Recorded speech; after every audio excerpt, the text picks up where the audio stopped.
Hey guys, welcome to Solo ReacTalk. Today is Warcraft Monday and I'm going to be reacting to a video requested by Evil Adam 23.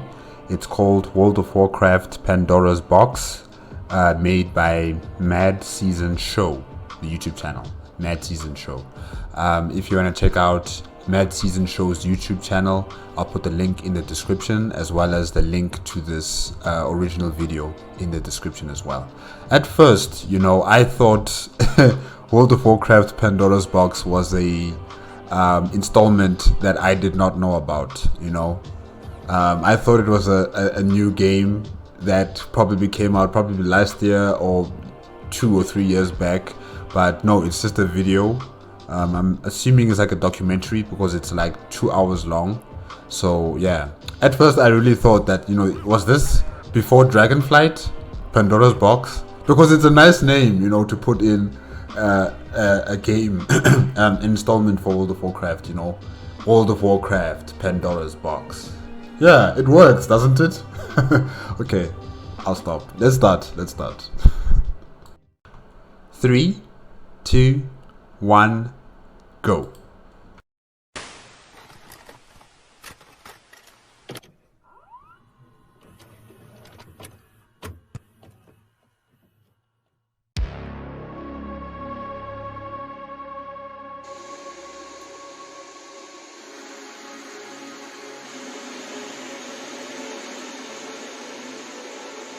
This feels like I'm watching The Outer Limits.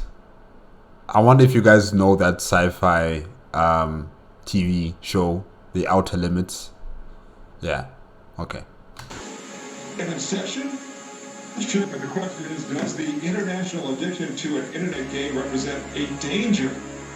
Maybe, but there is also no indication that anything can slow the explosive growth of the intoxicating game called World of Warcraft.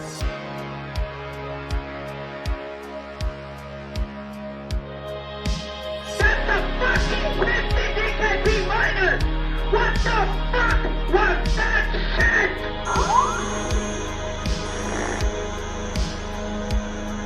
And by the way, you don't want to do that either. You think you do, but you don't.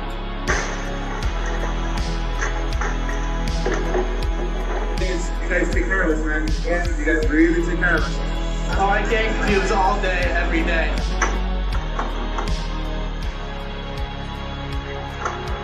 Incredible 16 hours a day. His mother says his personality has changed and that he's become moody and violent, and his addiction is tearing the family apart. But our actions are going to matter more than any of these lists.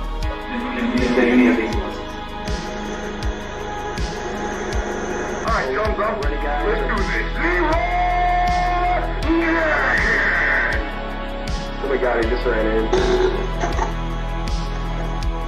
The power level where I basically get all the good loot and they get all the great experience. I don't know about you guys, but I'm having a bit of nostalgia with those television sets, the ones with the TV and then you have the cassette player, at the bottom. Well, we didn't have it like that. We actually had the TV and then we had the VCR cassette player separately. But really, it's giving me those nostalgic memories when I used to put in VCR tapes inside and sometimes some cassettes and play the music or watch the movies, especially Lion King. Yeah, Lion King was the one that I used to play so much on my VCR. And I used to record a lot of Stargate Atlantis on my VCR as well. Oh man, it's taking me back. Okay, let's continue.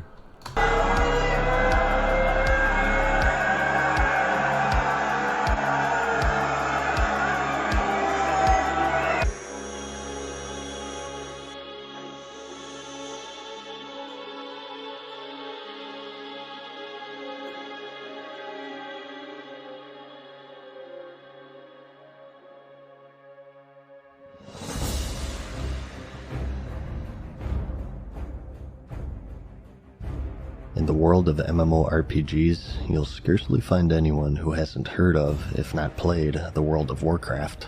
Released in 2004, it would quickly begin to make a name for itself, garnering worldwide praise for its innovation, accessibility, and the closeness to the community by its developer, Blizzard Entertainment. Both celebrated and condemned for its addictiveness, in the span of a few short months, it would not only become the most popular of the MMORPG genre, but also set the standard for all of those that would follow in its footsteps.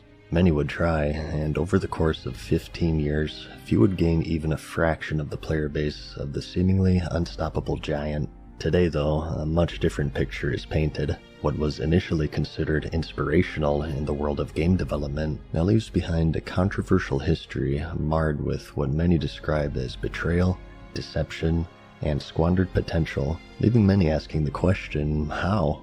A snapshot of history of a world created within a world. A microcosm of mayhem, a virtual playground for humanity to show each other their best and their worst.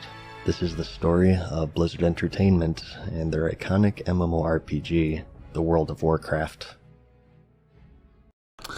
You know, things that start out with happy beginnings and, with a vision, with a future, with a mission of succeeding, they always start out good.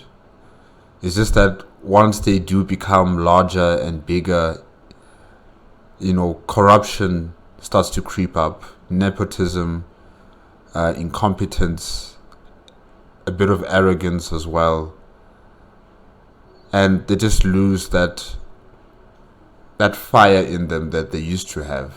In any corporation or any government, any kind of organization that creates something or that manages something, it always starts out well. It's just the longer it's there, the more decay and rot starts to set in. That future, that dream has been accomplished. Now what? What do we do now? Where do we go now? What's our next venture? And will we still have that same fire we had 5 years ago? So yeah, it's what happens, I guess.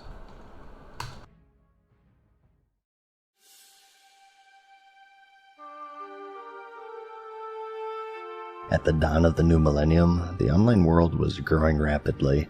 The intellect of man and the advancements of technology combined had bestowed upon the world the creation of the internet by Al Gore. News of a new Star Wars movie was spreading, the storyboard for The Lord of the Rings, The Fellowship of the Ring had been completed, nerd culture was about to reach critical mass, and Bill Clinton did not have sexual relations with that woman.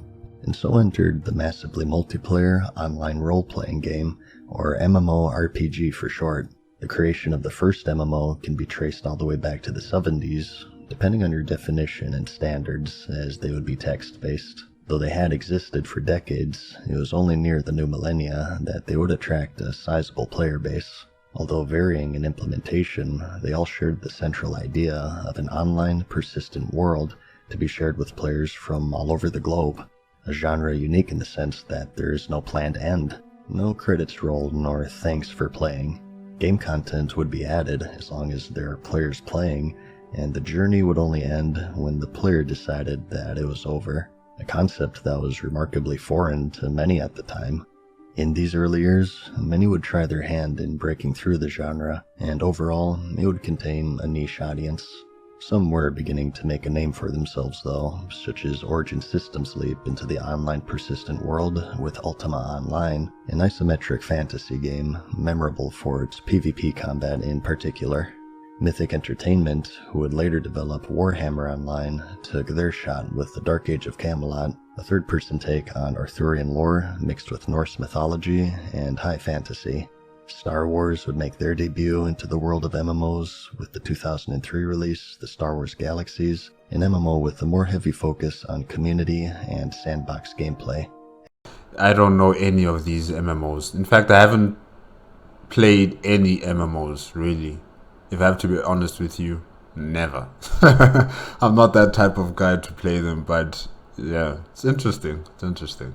And most prolific at the time was EverQuest in 1999 by Verant Interactive and 989 Studios, decrowning the previously reigning champion, Ultima Online.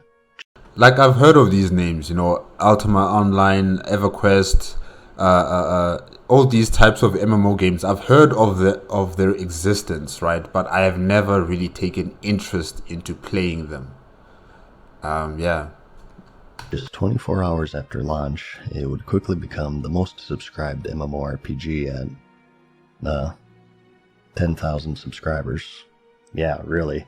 10,000 was the most subscribed MMORPG at the time. It would eventually peak at over 500,000 years after its launch, but as history has shown, this would yet be a fraction of the potential that was hidden within the genre, a potential that had yet to be realized.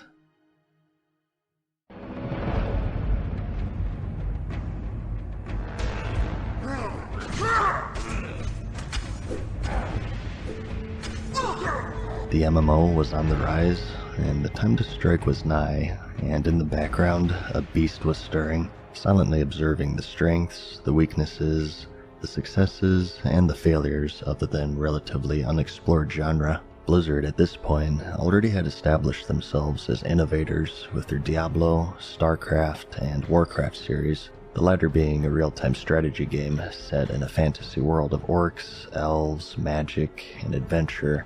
And having seen the success of other fantasy-based games such as EverQuest, the table was set. After halting development on an abandoned project, a small team of developers were left in limbo and were searching for inspiration on their next game. They had the IP, they had the funding, and most importantly, the timing.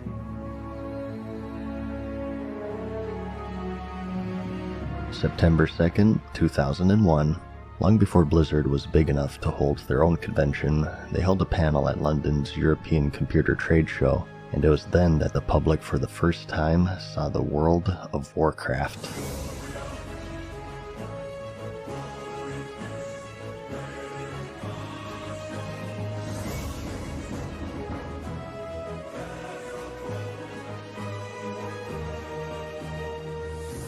I think the soundtrack, right, the soundtrack for World of Warcraft also made the game even more prominent, really.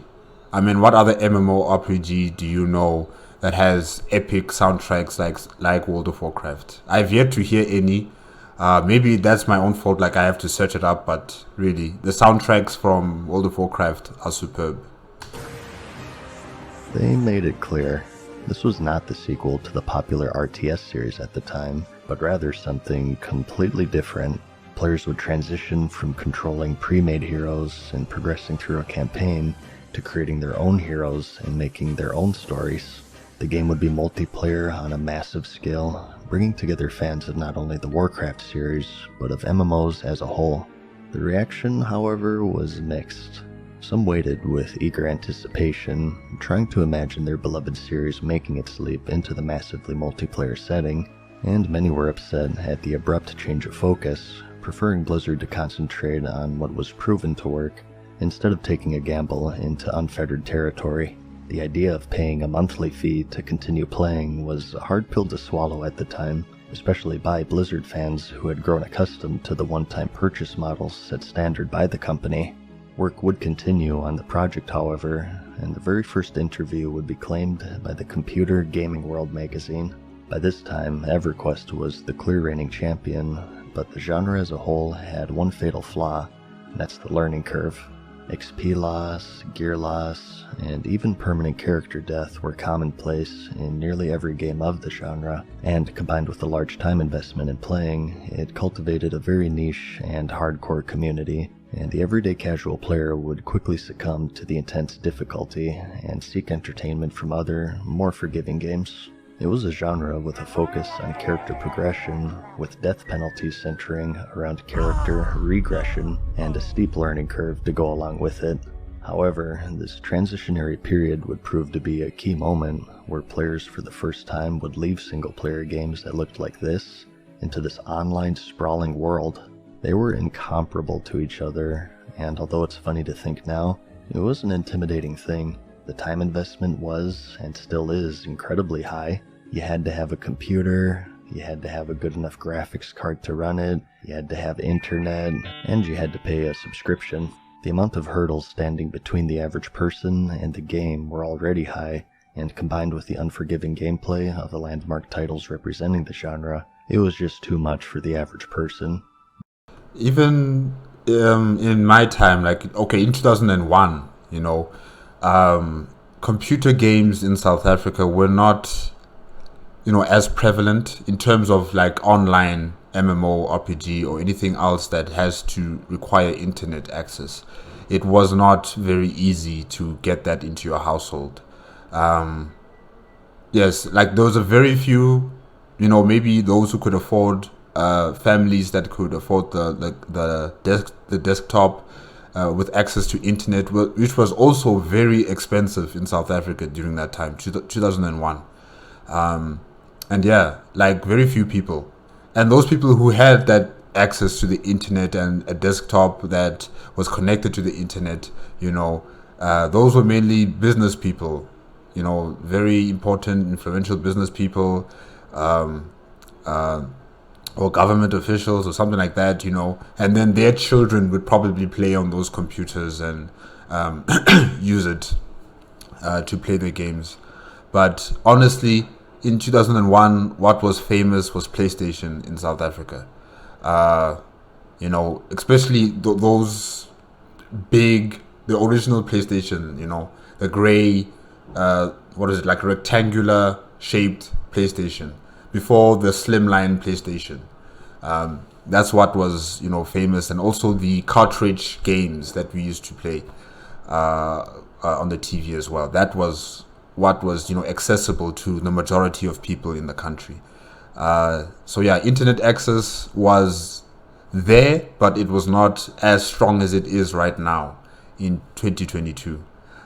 So yeah, I don't know if there were any South Africans around 2001 who were playing World of Warcraft. If you're watching this with me and you're South African and you're one of those people, then you can comment in the comment section below. But what I know is that this game in particular, or other games that require internet access with the computer, were very, very few and far between, very rare. Yeah. But it was this person, this untapped market of new and casual players, that Blizzard would set their sights on. World of Warcraft took a completely different style of approach. During a time when XP loss was the bare minimum penalty for dying, World of Warcraft made you simply run back to your corpse. One of the great things here is that when you die, and death is an inevitability in all these games, it's really not that big of a deal. All other online RPGs make death a really bad thing because dying should be bad, right? Well, in World of Warcraft, pretty much all that happens is you sit out for a bit. You respawn back at a graveyard and you run and get your corpse and you respawn. You don't lose experience points, you don't lose your items or any of that stuff. When hitting the max level took years in other games, World of Warcraft it took months for most players. And when systems were complicated and confusing, requiring external literature to understand, World of Warcraft systems were relatively straightforward, and when character stat and template choices were often permanent, World of Warcraft featured costly but reversible methods of character progression and customization. In other games, you had areas designed for large groups of high-level players, referred to as raids, but they were commonly out in the open world, which resulted in having to compete against one another for kill credit. Due to this, there was a greater sense of urgency to complete the raid in its entirety in one sitting before any other guild had the chance to catch up and bring unwanted competition.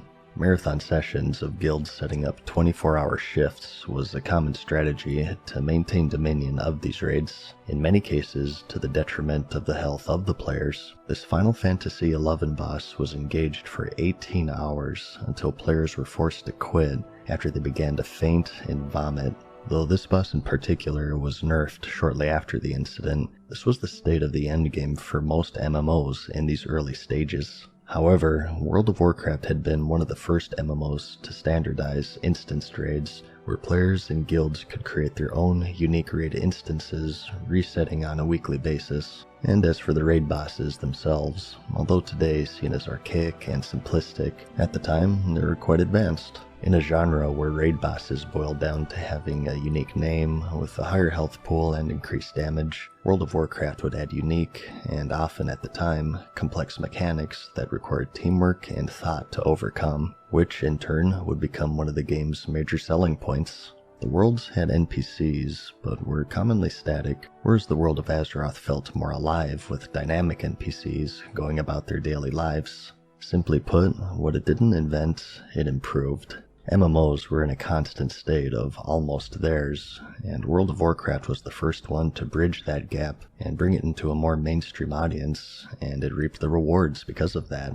The game would continue development throughout the years, with teasers being released in the form of magazine interviews and trailers, keeping the curious onlooker abreast on its direction. And after a long alpha and beta testing period, the moment of truth came on November 23rd, 2004.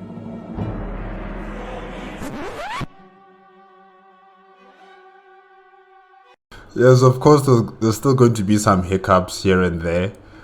Oh, that's just funny. Disconnected from server. Oh no.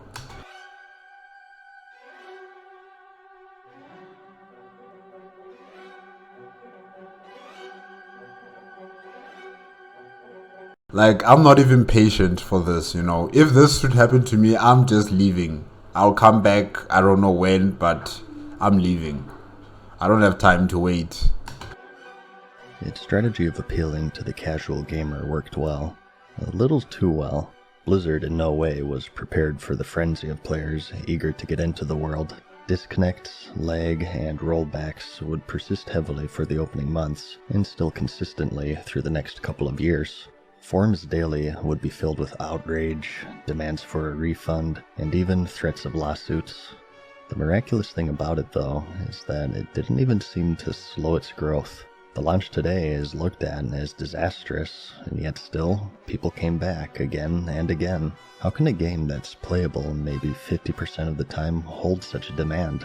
Well, it's because it was that good. Years of development had paid off, as World of Warcraft quickly became a hit, almost immediately dwarfing all competition at the time and robbing them of their player bases. It was the vampire of the MMO industry at its release, and it would suck the life force out of every single previously mentioned staple of the genre. But there was one unfortunate thing. The unfortunate thing was it launched right when WoW launched.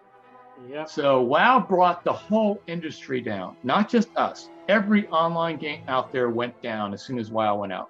WoW was like a huge succubus of players went over there and drove into WoW. And it drove all our numbers down. 60 levels of progression and a world of challenges awaited the eager player base, and there would be many landmark moments just waiting to be claimed.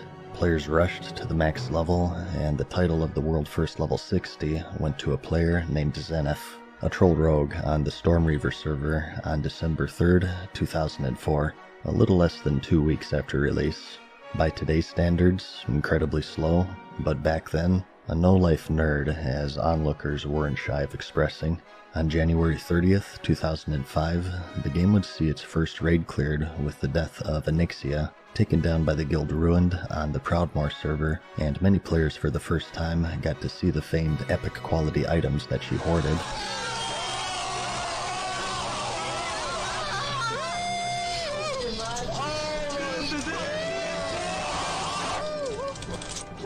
Blizzard would spend the following years perfecting their craft. As their subscriber base increased, so too did their budget, and more servers would quickly be added to support the booming player base.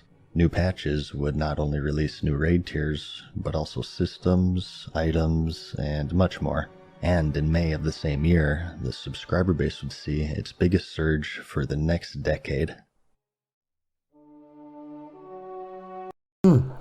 Yeah, no, this is impressive, you know, how Blizzard, you know, analyzed their competitors, they sought out their weaknesses, their strengths, and then they amalgamated it into the World of Warcraft game, you know, bringing all the best advantages from all the other games, and then putting in their own flair into it, and voila, people like it.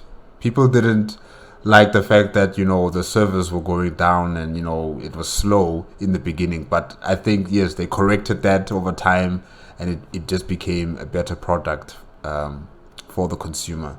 And I'm just wondering, why didn't their competitors also try, you know, to adapt to the new realization of World of Warcraft, you know? Look at your competitors and then see what you can do better. Or maybe it's not as easy as it seems, you know? Yeah. That's good.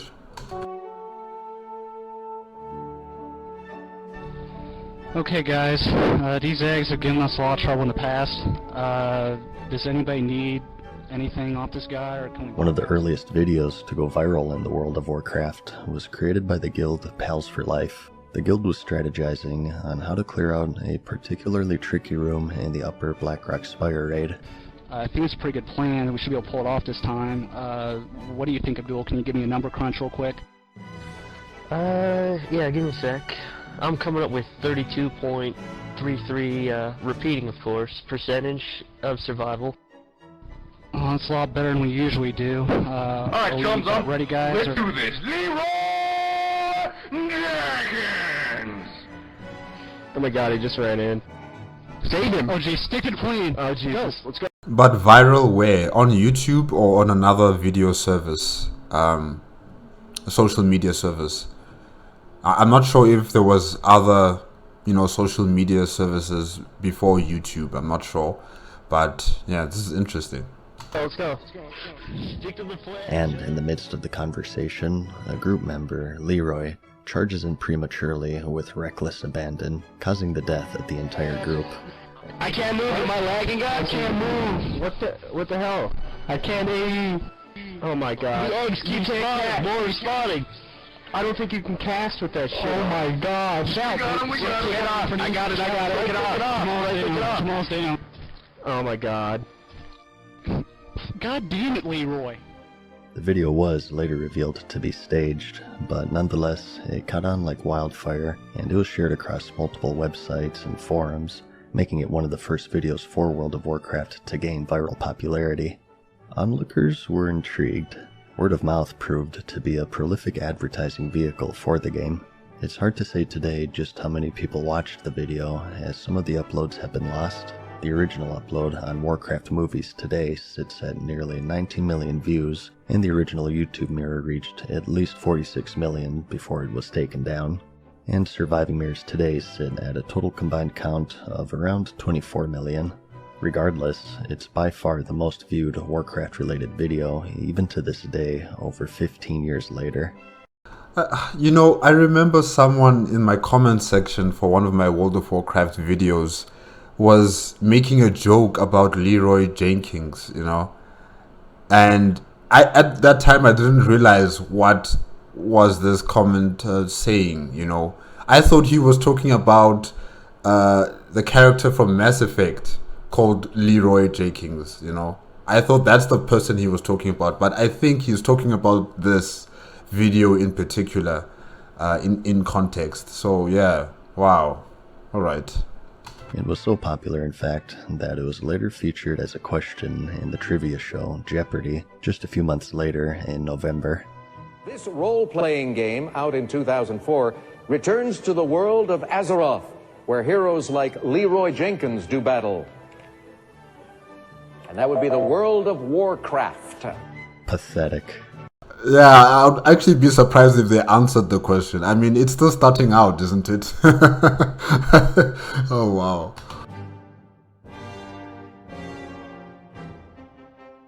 The Leroy craze wasn't the only phenomenon to spawn from the game, though. September of 2005 saw the release of the Zul'Gurub raid, the final encounter of which was a boss named Hakar. He had an ability called Corrupted Blood, which dealt some damage to a player, and if they were to stand too close to another, it would spread to that person. In a contained environment, it's just another raid mechanic. That is, until one player, intentionally or otherwise, managed to create a virtual pandemic that spread across every single server. The mechanic had one fatal flaw. By getting a pet companion afflicted with the disease and then dismissing it, it would persist when the pet is summoned once more. This person did just that, but in a crowded area, and spread the affliction to every nearby player and NPC, and as long as there were living hosts, there was no escape. Entire cities became infected by... And did this person know? Was it intentional or was it just by mistake, you know? I think this was by mistake, clearly. But wow. Wow.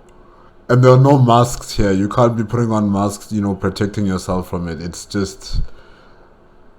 wow. By the plague.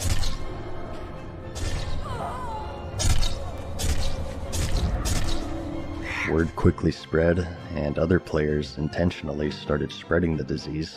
Ironforge, Stormwind, Orgrimmar, every major capital city was a death hub and was uninhabitable by lower level players.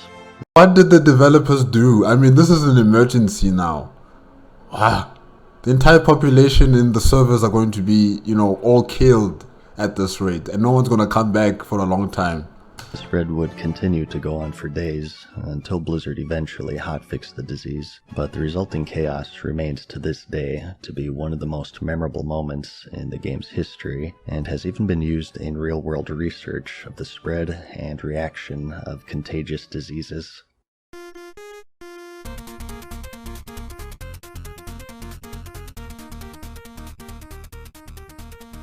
Wait. If I can trust you, it's not good enough to let the dogs hit me. Whoa.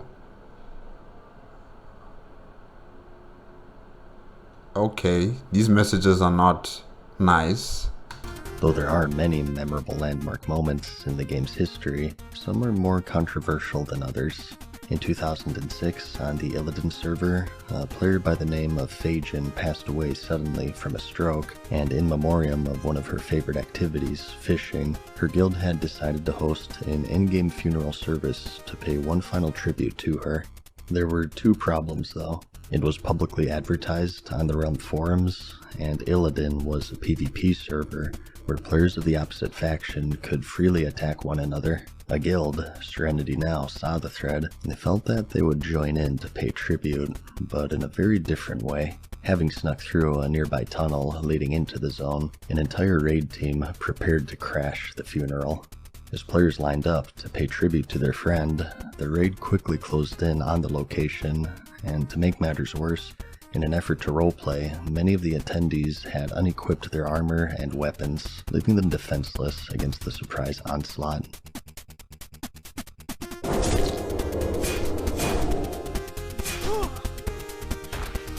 The funeral was quickly and easily dispatched. Serenity Now would become infamous on their server, and the crash still stands today as one of the most controversial in-game events in its entire history. The disrespect, though. I know it's a game and everything and you're here to enjoy yourself, but come on. Come on. They're paying respect, and here you guys come with your attacks and just killing everybody. Wow. Ugh. All of these moments serve a crucial role in the telling of the history of the game, and they would serve as a reminder of the reasons why it became such a success. It's due not only to its own merits, but perhaps even more drastically by the community that the world of Azeroth was comprised of. This world, however, was about to change. How many of you have played World of Warcraft? Due to the success of World of Warcraft, Blizzard for the first time held their own event, a convention centered solely around Blizzard games named BlizzCon. This was, and remains to be, a unique aspect of the developer to hold a personalized convention tailored to their products, a form of celebration of not only the games that they're creating, but also the already massive community that they've built. The strong focus on the community would be something that Blizzard would become known for, and it created a loyalty of sorts from the players. It felt like it was more than a game. It was a community of people sharing their combined love and passion for the worlds that they created. You guys take care of us, man. You guys really take care of us. Diablo, StarCraft, Warcraft. Fans from around the world would plan vacations around it. Longtime friends and guildmates would meet each other in person for the first time, and BlizzCon as a whole would become a very crucial part of Blizzard's identity from this point forward. And in the very first convention, held in October of 2005, a bombshell announcement was unveiled. The World of Warcraft is about to get bigger with the release of its first expansion, the Burning Crusade. You are not prepared.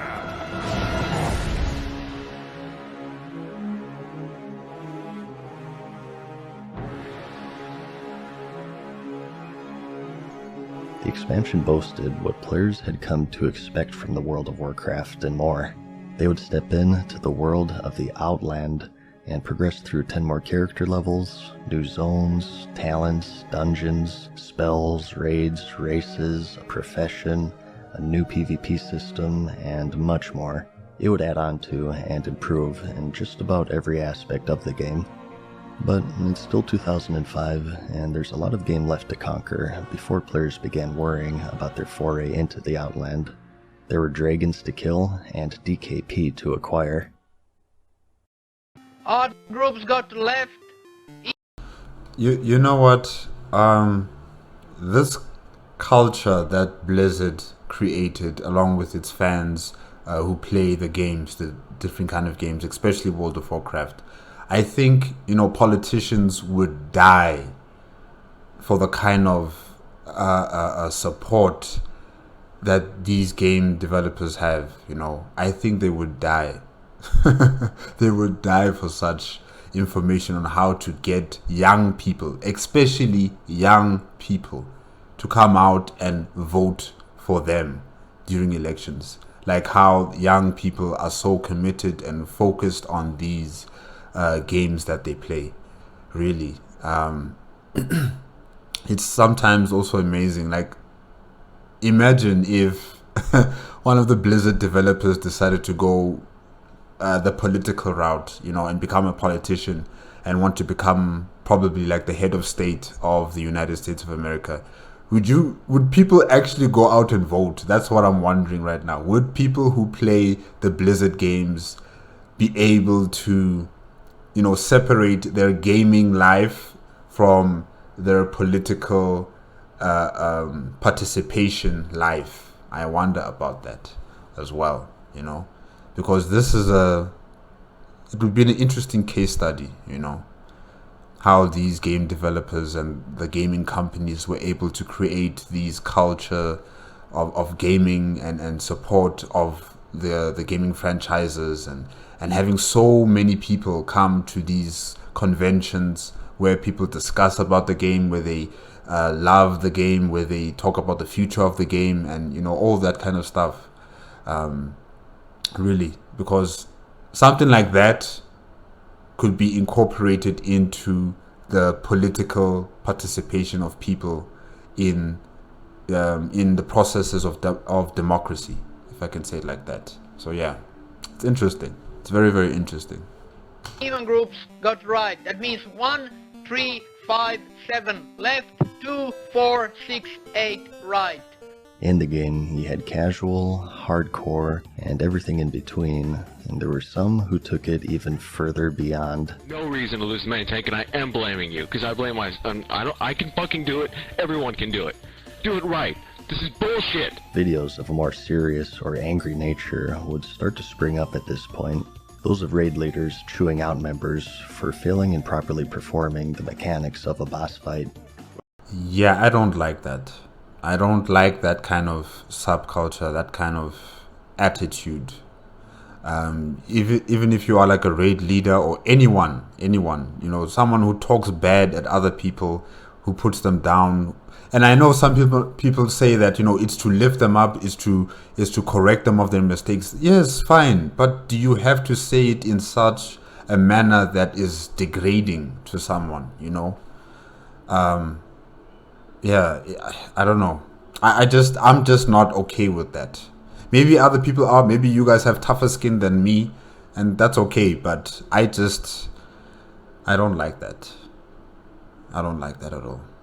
Well, Crush him was fair and third. who the fuck was that? Crush him? What the fuck? Whelps, left side, even side, many whelps. Now handle it. Fuck! The most prolific of which being Dives, the raid leader of the guild, Wipe Club. Onyxia at this point had been slain by numerous guilds, and after some unsuccessful attempts, one of the members decided to record what would later become one of the biggest meltdowns in history, the Onyxia wipe animation. That's a fucking 50 DKP minus! What the fuck was that shit? Much like Leroy, the animation would quickly become popular, and it highlighted the frustrating side of coordinating 40 people and clearing the challenging raids. Don't play like you're just fucking going through the motions. You'll get your goddamn loot eventually. God damn it! Fucking bullshit! Yeah, I know. Well, we're all gonna get attacked because we have no warlock here. Nice job, you fucking idiots! Hey, shut the fuck up! You stupid fuck! Stop! These videos.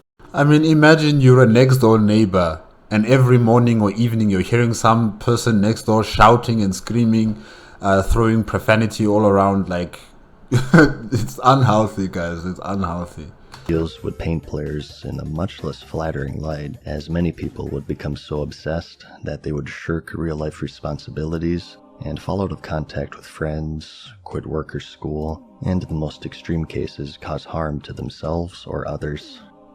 Those who quit work and school, I mean, who pays for your internet access then? Who pays for the maintenance of your desktop and other requirements like food and paying of electricity, water, clothing yourself? You know, who's paying for your lifestyle for you to maintain this continuation of you playing the game if you're not having responsibilities outside? Yeah, like, who? Because I'm serious, if I decided that I'm gonna stay at home every single day and play this game, World of Warcraft, or any other game, you know, then I assure you, I'm not going to be eating. I'm not going to be having electricity in the house. I'm not going to be enjoying my life, essentially, you know. So, yeah, it just amazes me that, you know, there are people who are enabling these guys just to stay at home and to continue to play the game. It's crazy. In Korea of June of 2005, the 4-month-old child of a couple would suffocate when left unsupervised for several hours as the parents were playing World of Warcraft in an internet cafe. The phrase World of Warcraft was coined, shedding light on the dark side of video game addiction, particularly that of MMOs and the consequences of obsession, something that the media was not shy of reporting, as World of Warcraft, due to its popularity, would find itself at the center of this war against video game addiction. Computer games, he's playing them an incredible 16 hours a day. His mother says his personality has changed and that he's become moody and violent, and his addiction is tearing the family apart. To many, it was more than a game. It was a virtual life with the graphical interface. It attracted people from all walks of life and blended them together in the chaos of this online world. News of the Burning Crusade remained to be scarce, as it was still under NDA in the Friends and Family Alpha. A blog post teasing new features would be shared scarcely, but otherwise it was still largely a mystery outside of what was shared at the 2005 BlizzCon. The excitement was palpable, and players from all over the world couldn't wait to get into the Outland. The beta test for the expansion started not too long after, as players got to discover and explore its features, and shortly after, World of Warcraft would become the focus of the cartoon series South Park with their Make Love Not Warcraft episode. The episode detailed the boys' fight against a hacker antagonist and their struggle with video game addiction. Oh, that's a big boy, isn't he? Though on release it was an instant success, many years later, series co-creator Trey Parker detailed his worries with the episode, revealing that he even tried to get it pulled as he feared that it simply wasn't funny. But as history has shown, the episode would become an instant success, and despite the fact that the series at this point now has over 300 episodes, it remains to be one of their most popular to this day. Looks like you're about to get pwned. Yeah, I remember that episode. I even looked it up again and watched it again some time back. So yeah, it really was a good episode, really funny episode.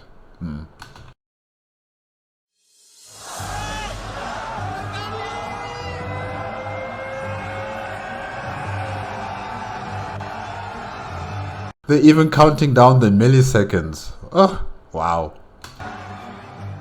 January 16th finally came, and it marked the beginning of a new era, the official end of vanilla World of Warcraft. People lined up outside of stores and tents in the freezing cold, launch parties were held, and the community was stronger than ever and pulled together with their one shared trait, their fear of women, their collective love for the game.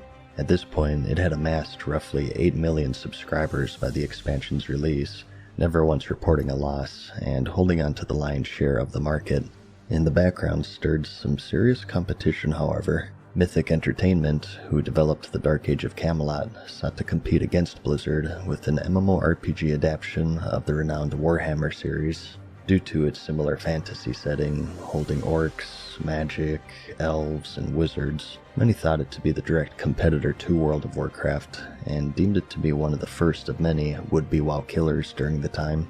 Another such game was The Age of Conan, the Hyborian Adventures, developed by Funcom, who is mostly known in the MMO community for Anarchy Online in 2001. Its selling points would be impeccable graphics at the time, and a new and fresh combat system in a dark and visceral world, featuring the fatality mechanic, where players could execute each other in brutal fashion, often described as the Mortal Kombat of MMORPGs.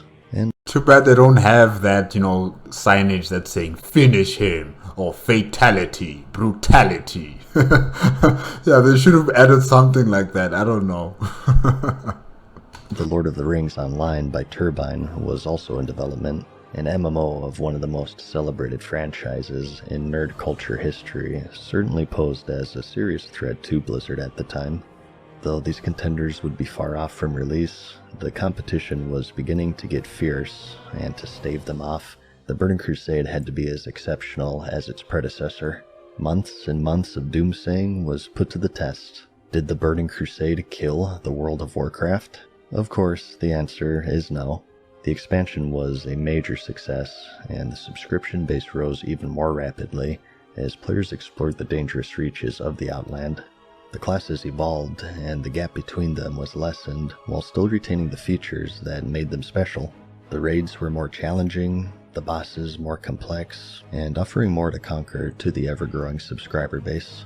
And the raiding scene itself proved to be even more difficult for players than what they had encountered in the base game, with many lists today naming a plethora of Burning Crusade bosses as the hardest in the game's history, even over 14 years later, with some of them going unkilled by 99% of the player base until Blizzard intervened themselves to make them easier.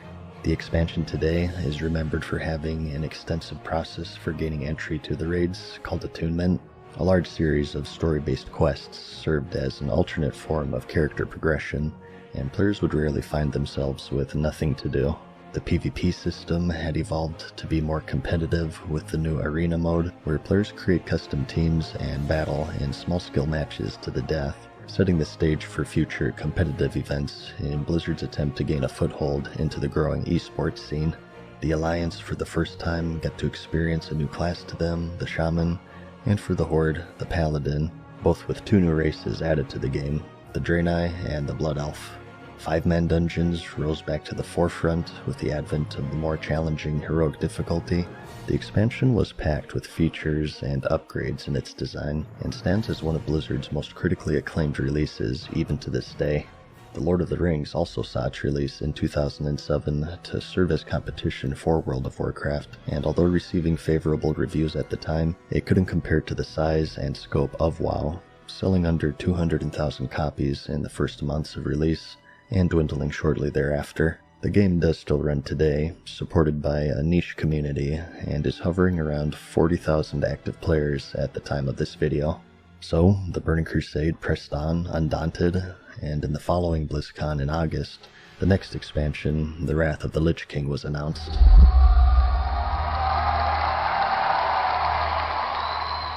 Players were teased of the land of Northrend, where they had once visited in the events of Warcraft 3. It's here where they would face off against Arthas Menethil as the Lich King.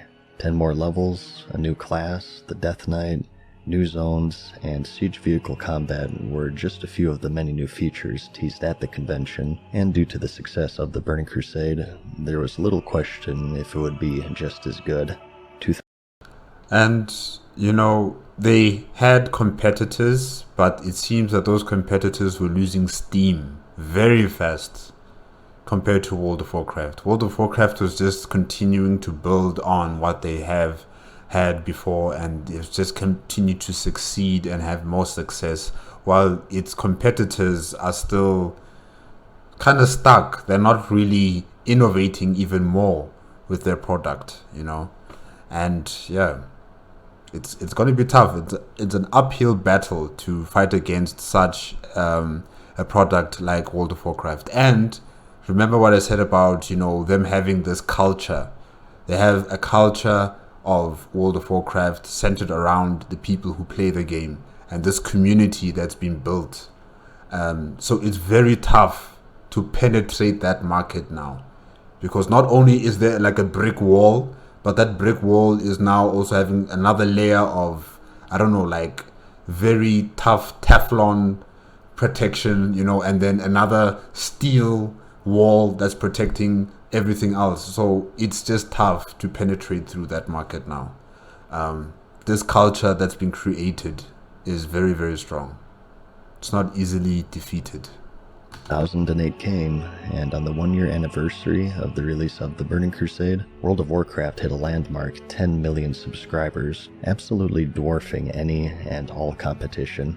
The up-and-coming contender, The Age of Conan, saw its release in May of 2008 and received generally positive reviews by the media, and had sold over 1 million copies by the end of its release month, though ultimately the game had failed to retain this impressive surge of subscribers.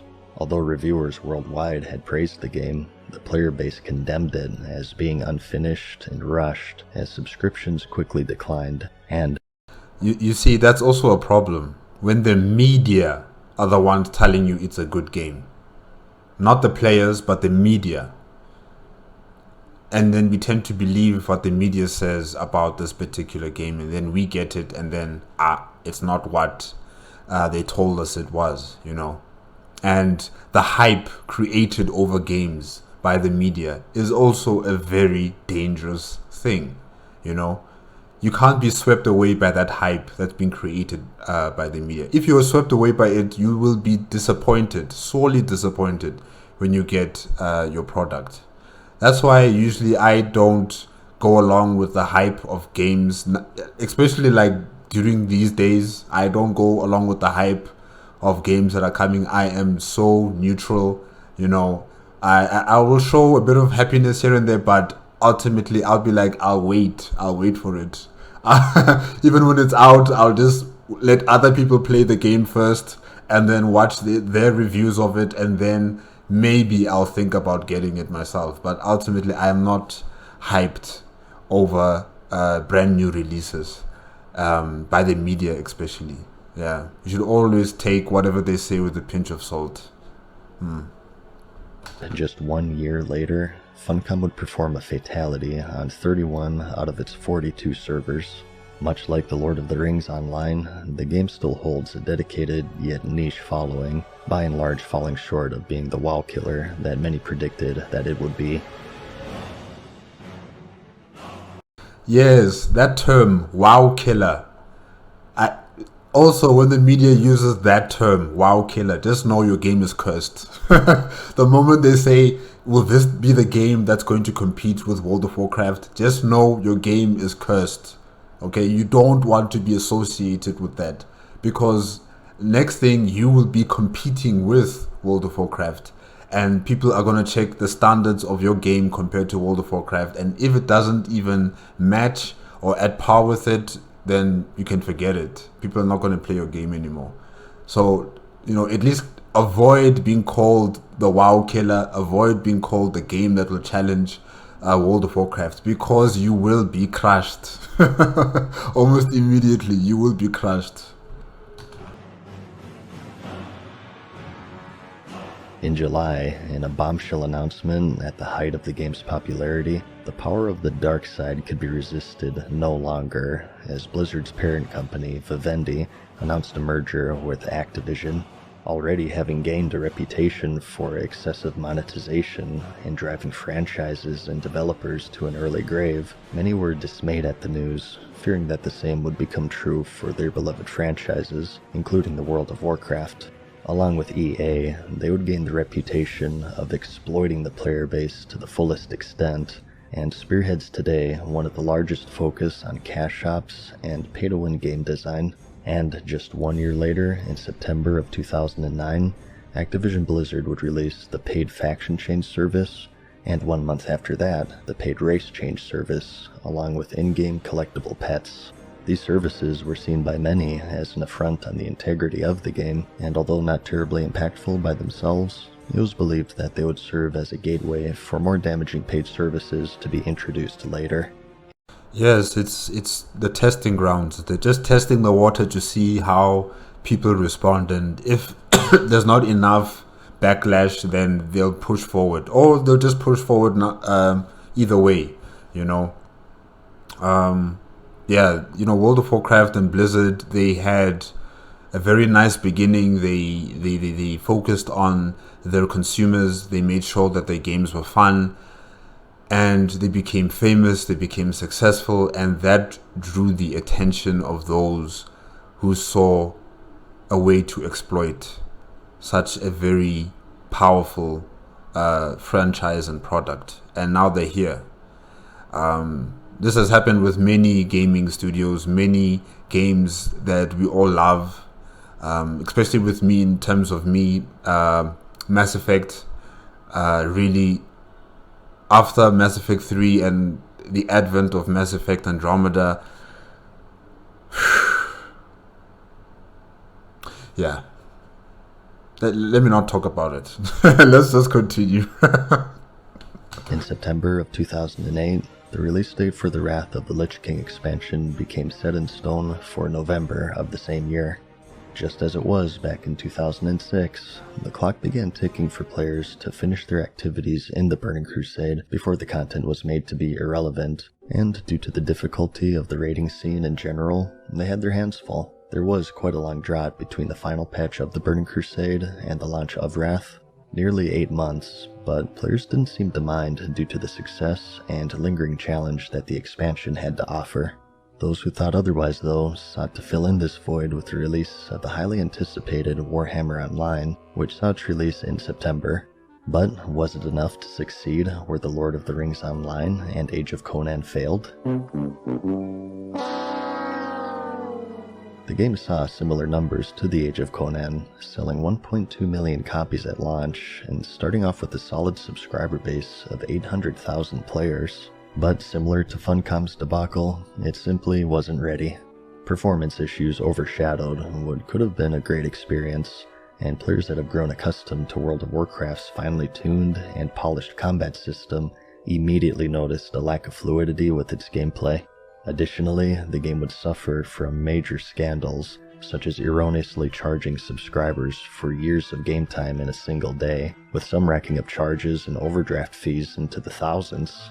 Similar to the Age of Conan, Warhammer failed to retain this early surge of players, and servers were shut down, and the subscriber base dropped even lower than that of their 2001 MMO, The Dark Age of Camelot. The game officially shut down in 2013, but many deemed it to be truly dead just 1 year after its release.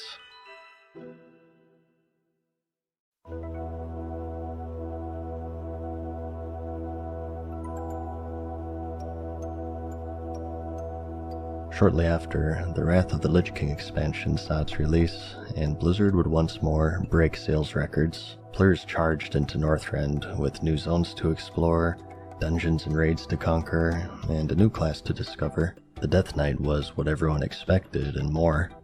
A lot more.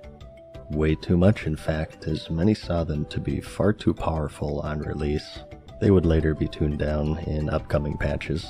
Replayability was amplified as the achievement system was implemented, and players could collect points, titles, mounts, and more through this new feature aimed towards completionists. It would receive positive reviews of its many new features and improvements, and the subscriptions continued their upward trend, eventually peaking at 12 million. Just as with the Burning Crusade, it seemed to be unstoppable, though it would be where the first sign of weakness showed.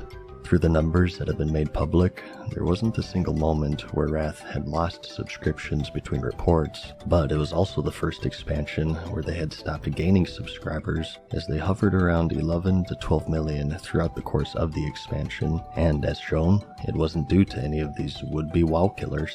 In August of the same year, the raiding scene expanded in a big way, as the third raid tier for the expansion, the Trial of the Crusader, would release with the heroic difficulty setting. Previously, if players sought extra challenge with the encounters, they could impose boss-specific hurdles or restrictions upon themselves for bonus loot, achievements, and bragging rights. Players would now instead toggle this optional difficulty setting before entering the raid, and every boss within would deal more damage, take more damage, and gain extra mechanics in exchange for better quality loot. This, along with the Mythic raiding mode to be introduced later, would become a landmark change in the core design of the game, aimed to increase accessibility by greatly lowering the base normal difficulty and funneling those seeking a greater challenge into this optional difficulty setting. This change in design would later be accelerated in the next expansion, the Cataclysm, which would be unveiled in BlizzCon 2009. That will very literally change the face of the world of Azeroth as you know it. Ladies and gentlemen, I give you World of Warcraft Cataclysm!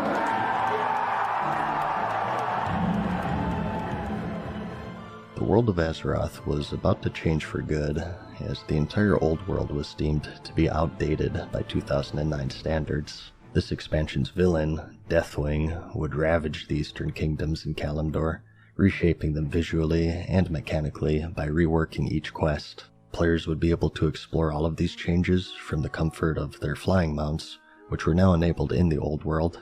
Two new races, the Worgen for the Alliance and the Goblin for the Horde, would also make their debut, as well as a reworked talent system. The game was to go over its biggest makeover to date, and whether it was for the better or worse was yet to be seen. December marked the month of another hallmark feature being added to the game, the Dungeon Finder. No longer did players have to travel the world to run to their favorite dungeons, as this tool matchmakes them together and teleported the party directly to the entrance. Yeah, I think that's a good idea, right? I think the players would enjoy something like that, instead of, you going on a trip to go look for this dungeon where you're supposed to meet up with everybody else, and then they're waiting for you while you're still looking for the place. Yeah, I think that is a good added mechanic into the game. I think that's a good one. But yeah, it seems as if, the competitors haven't been able to learn from the success of World of Warcraft. It's as if they just blocked it out of their minds and they just tried to do something by themselves, for themselves, and, they believed that players would enjoy playing their games. And yes, there were some people who did, but ultimately it just didn't have that spark that World of Warcraft had. And probably also, like I said before, the media must have goated them on, saying that they would become the WoW killer, and the hype was created around that. And now that we see that players came there and they played the game, some of them had issues with the fighting mechanics. Some of them were overpaid, or not overpaid, but overbilled, for their access to the game, and it just didn't feel like what they've been playing on World of Warcraft, and people just went back to World of Warcraft. So yeah, it seems as if these new MMO RPGs, they're just not learning what makes World of Warcraft works, not just the big landscape and the universe, but the mechanics, the crocs, the things that make the game work and enjoyable for people to play. they haven't really done due diligence on that and try and focus on that, you know. Before you can think about the big things, you have to start off small. What are the small things that make World of Warcraft games so attractive to people to play? Yeah. At the time, this feature was received with overwhelmingly positive feedback and a welcome quality of life improvement. Though restricted to players only on their server at the time of its launch, it would later be opened up to other servers, which had the unintended side effect of alienating the community from each other. Previously, having to manually form groups had served as a critical and natural way for players to meet one another and make friends, and they would soon learn the downsides of automating the process. By handling the formation of the group automatically, social interaction was replaced with convenience, and the social aspect critical to MMO gameplay suffered as a result. Well, I guess it was not as good as I thought it was then. By itself, this negative impact of the system would remain relatively minor, but in the coming years, players would notice a trend of eliminating these critical social structures in the name of convenience and at the cost of the game's sense of community, which many claim to be one of the biggest features to which it owed its success.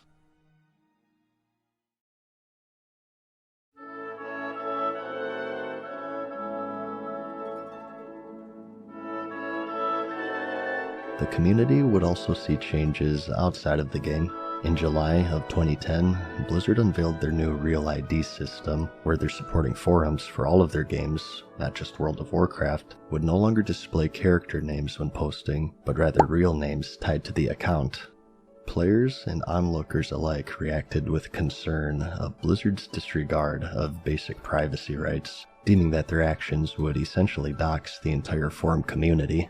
Doxing is the act of unearthing someone's personal information, such as their name or address, with the ultimate goal of real-life harassment. I mean, why did they do that? Do they not know that humans are sick out there? Human beings can be very dangerous to other human beings, and if you have such personal information about someone, you know, you could cause so much havoc for those people. You know, they could call the police on that particular person, and then the police would come to the house saying that they had a call that, you know, there's a robbery here, or there's someone in the house with a gun, and then by mistake one of the people in the house might get shot, and it all leads down to the access of private information. You know, people can be very bad out there, so, you know, showing people's names on such open forums like this is very dangerous. Very, very dangerous. Today, the advent of swatting shows the repercussions of those whose personal information... Yes, that's the word, swatting. Yeah, that's what Americans call it. You know, when someone fake prank calls the police. Well, I don't even want to call it a prank, really. This is a very dangerous thing to do, you know, calling the police, telling them about, you know, that there's an abduction of someone, or, you know, someone has a gun, or someone is going to blow up a building. You know, these are very dangerous things to do and to say to the police, because ultimately someone can die. You know, someone's entire mental stability might be shaken because of that experience of having the police you know, bang down their door and then start arresting them on the spot, and then, you know, dragging them off into the police vehicle. All of that experience can be very damaging for someone, and I don't know why people enjoy doing that. I don't know. I don't understand that. I don't understand why do they like doing that. I've recently been watching a documentary on Netflix that discusses about, you know, people who do this, people who you know, call the police, telling them of these scenarios of, you know, people having guns, or they're going to blow up a building, and, you know, ultimately some people die from things like this. So yeah, it's just weird. Really, it's just weird. Information was leaked.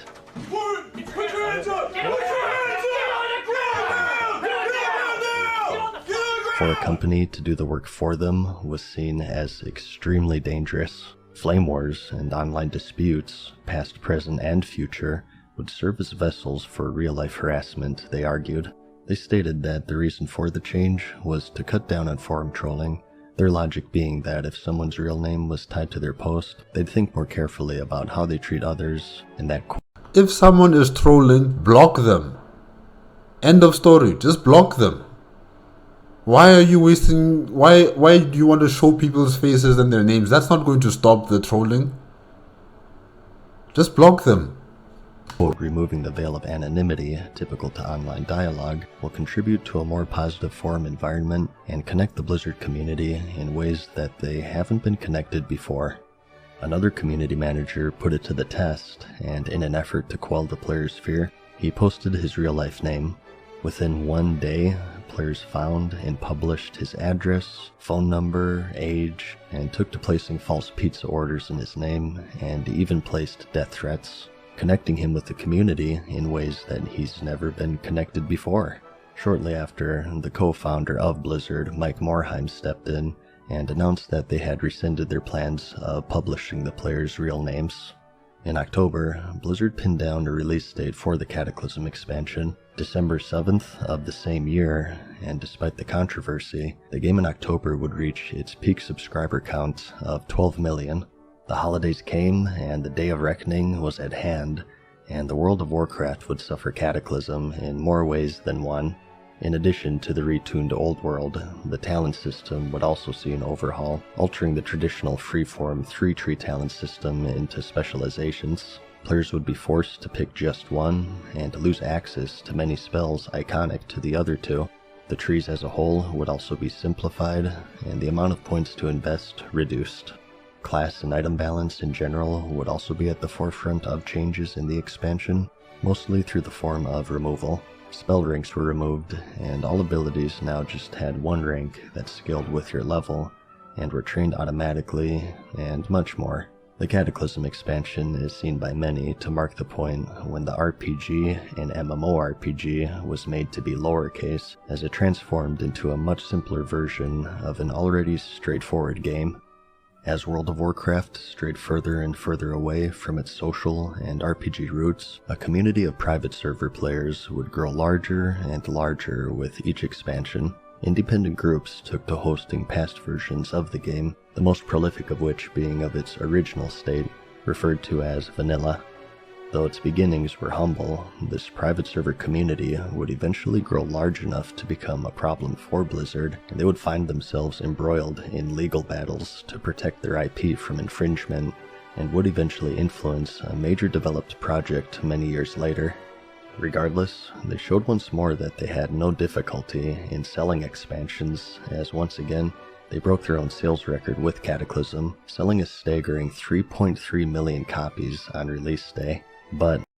And maybe they should have learned from that experience, of having, a group of people creating their own separate server of the World of Warcraft, the original game, Maybe they should have asked themselves, why is it that people are going back to that and not really enjoying what we are presenting to them now, And I know that they've created the World of Warcraft Classic, as an answer to that question, right?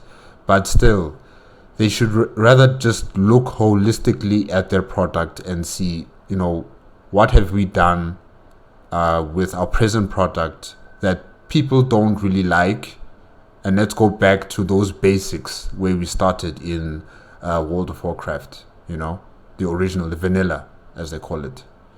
Yeah, but because World of Warcraft, Cataclysm, or whichever installment is having such success, they're probably just going to turn a blind eye to that and say that no, we'll still continue on with where we are going because people are still buying into our product.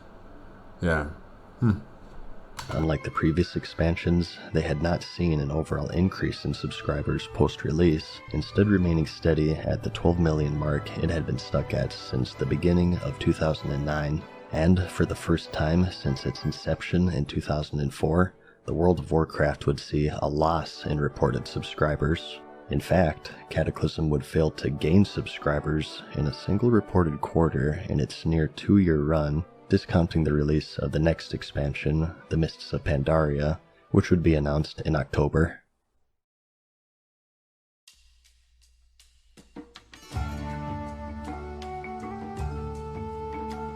The initial reaction would be very mixed. The theme of the expansion was so unexpected that many thought it to be an out-of-season April Fool's joke. Players would explore the mysterious world of Pandaria with a new race, the Pandaren, and a new class, the Monk. Dungeons were getting a special challenge mode to bring relevancy once more to 5-man content, and scenarios would be queuable micro-dungeons designed for 3 players, and the pet battle system was also implemented, a minigame reminiscent of the popular Pokemon franchise. As for the talent system, it would be simplified even further into the tier system, offering more impactful choices, but at a reduced quantity of just 6 points to invest. And, most controversially, cross-realm zones would eventually be implemented, where players of differing realms would be able to see and interact with one another. Due to the falling subscriber base brought on by the Cataclysm, there were far too many servers running for the dwindling player base, and as a result, the worlds were starting to become barren. By grouping servers together, Blizzard aimed once more to breathe life into the world of Azeroth. While many looked at the expansion as something new and fresh, many more would be immediately turned off by its aesthetics, and due to the downward trend in subscriptions, skepticism if it would be a success was at an all-time high.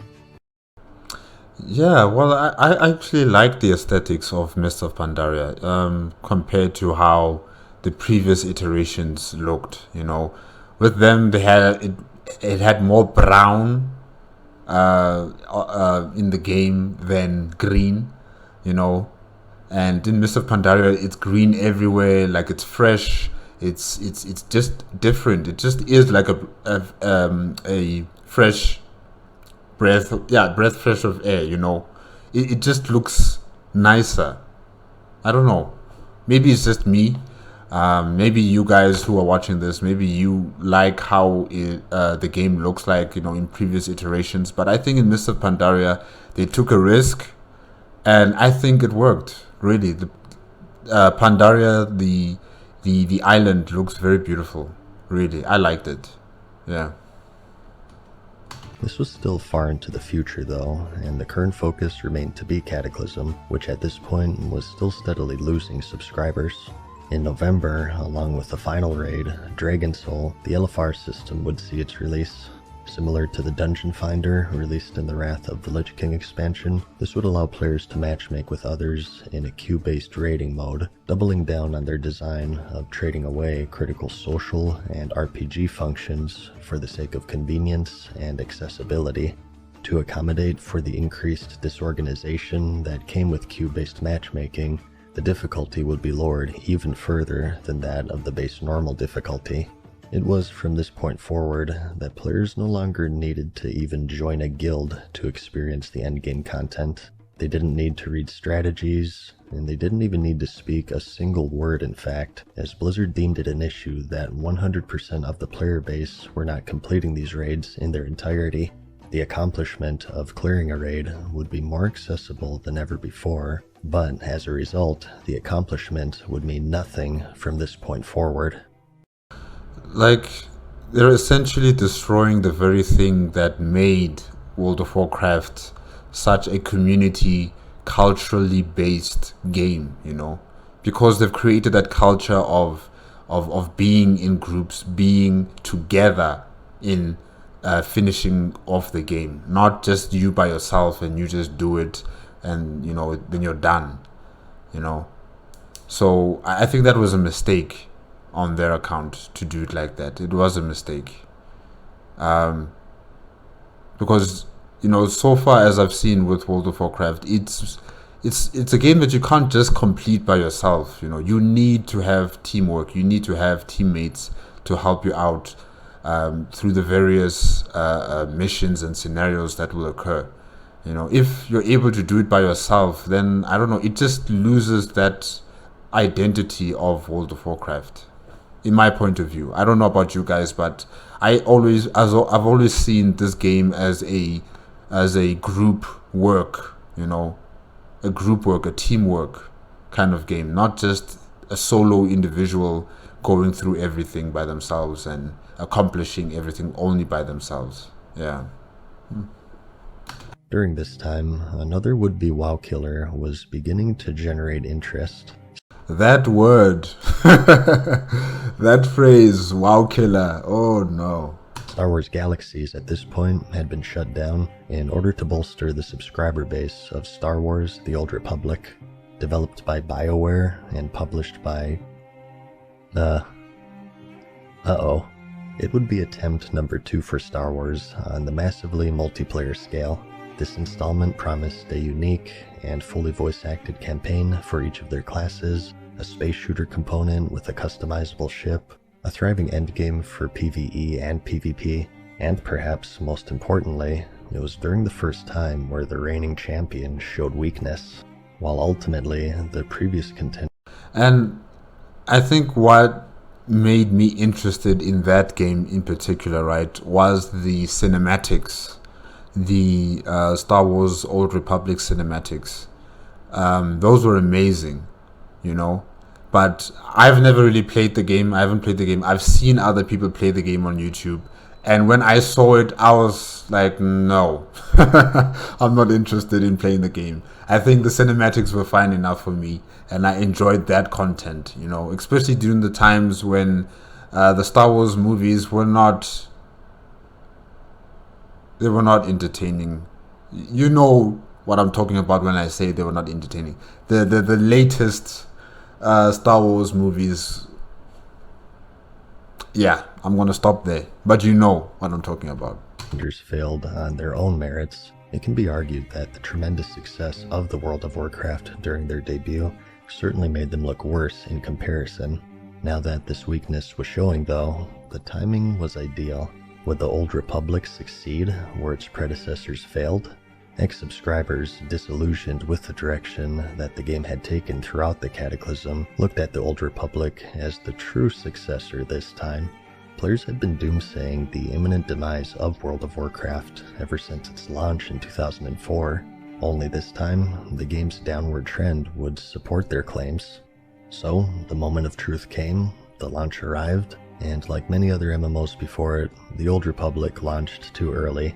In an attempt to release it during the holiday season, it was rushed out, and would suffer from technical issues, game-breaking bugs, and questionable design decisions, most notable of which is their use of the hero engine, which proved to be poor in an MMO environment.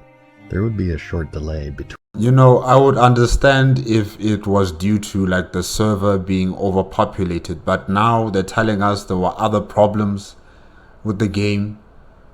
Yet again, another WoW killer has not learned from what makes World of Warcraft such a success, you know.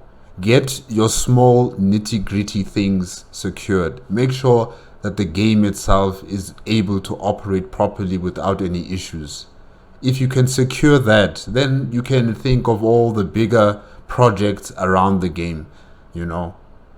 They should have done something like that instead of rushing it, trying to get onto the holiday season of people, you know, buying games and stuff like that. You're just going to shoot yourself in the foot. You're really going to shoot yourself in the foot. Be patient. Between a player casting a spell and that spell actually landing.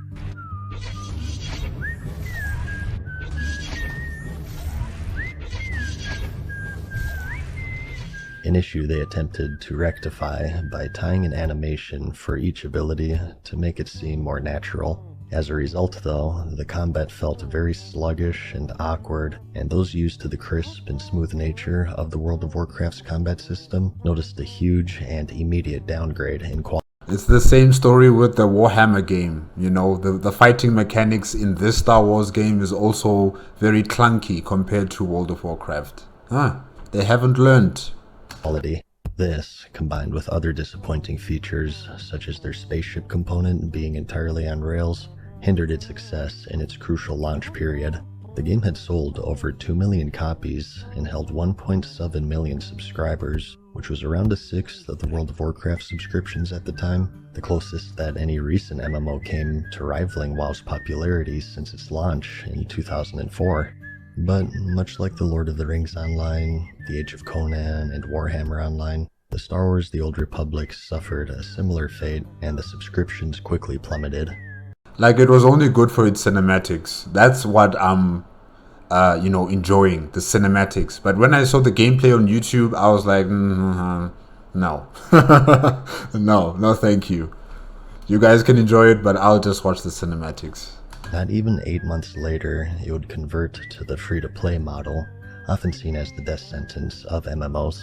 Today, the game holds a total of 5 servers, once again coming nowhere near being the WoW killer it was predicted to be. You were the chosen one! It was said that you would destroy World of Warcraft. not join them!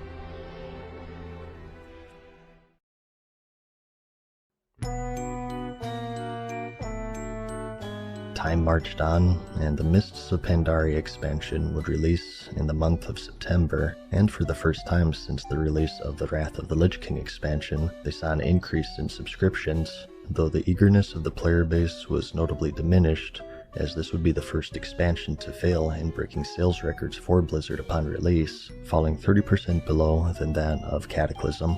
Barring this initial surge, they would be unable to halt the downward trend that had begun since the launch of Cataclysm, as subscribers would quickly drop from 10 million at launch to 9 million, then 8, and around 6.8 at its lowest point, a drop of over 30%, and the players were starting to feel the effect of a world that grew less active with each passing day. Crossrealm officially saw its release, which would make the world seem sprawling once more, but once again at the expense of the server's community, which would be present only in name from this point forward. Seeing the same players and guilds on your server consistently turned out to be an integral part of establishing a community that was only realized once it was taken away. The world once more had players in it, but due to the large amount of servers that would be grouped together, players scarcely saw or recognized other players from previous adventures. The basis to form a community, which had been a key reason for its success, was now a distant memory. The world was in a predicament, and Blizzard had a difficult problem to solve: a nearly empty world with little community, or a full world, ironically enough, with no community.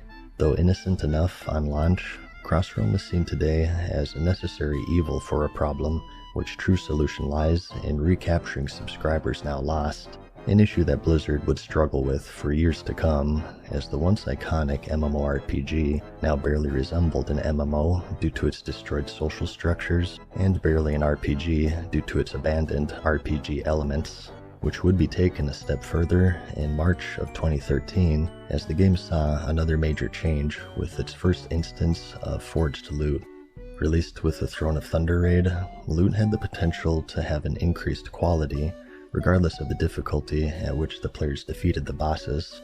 Having previously lost longevity in the raiding scene through the reduced base difficulty, they had hoped to regain it via randomized loot, and although it was relatively tame at the time of its release, this forging system would later be seen by many to get out of hand, and help diminish and confuse the reward structure that had been standard for the game for 8 years at that point. Time passed, patches released, new raids and systems debuted, and much changed with the expansion in the year of 2013. Something that didn't, though, was this ongoing downward trend of subscribers. In BlizzCon 2013, Blizzard would announce its next expansion, the Warlords of Draenor. The player base would journey back to the world of Draenor, an alternate reality before it was corrupted into what they knew as the Outland in the Burning Crusade expansion. It's here where they would establish forward bases, known as garrisons, and launch a campaign against Garrosh Hellscream, the leader of the United Orc Army known as the Iron Horde. We will never be slaves, yeah, but we will be conquerors, yeah! Look, yes, I also started liking, the World of Warcraft, universe, mainly because of its cinematics, because that's how I got introduced into it by people on YouTube.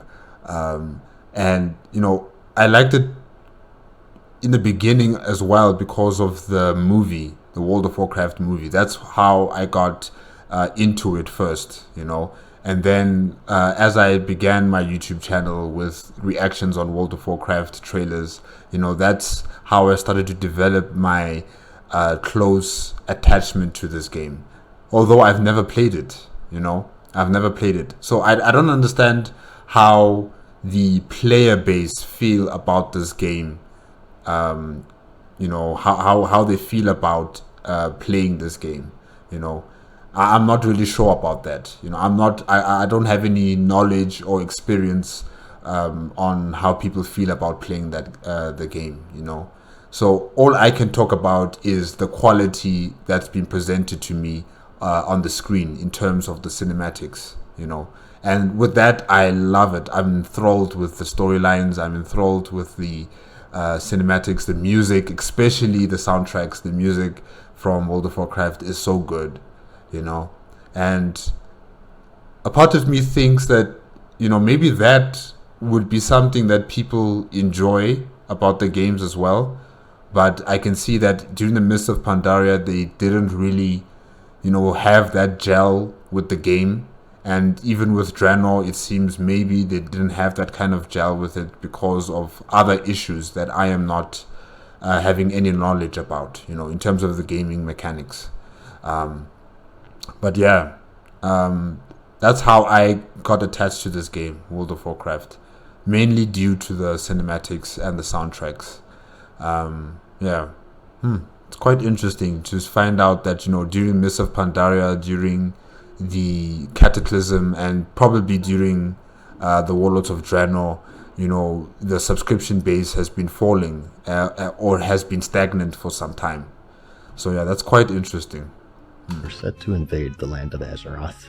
At this point, the private server community had gained considerable traction as players yearned for the game that had originally captivated them, and were becoming more and more unruly as the retail version strayed further and further away from its roots, and they began campaigning Blizzard to officially develop and support this past version of the game.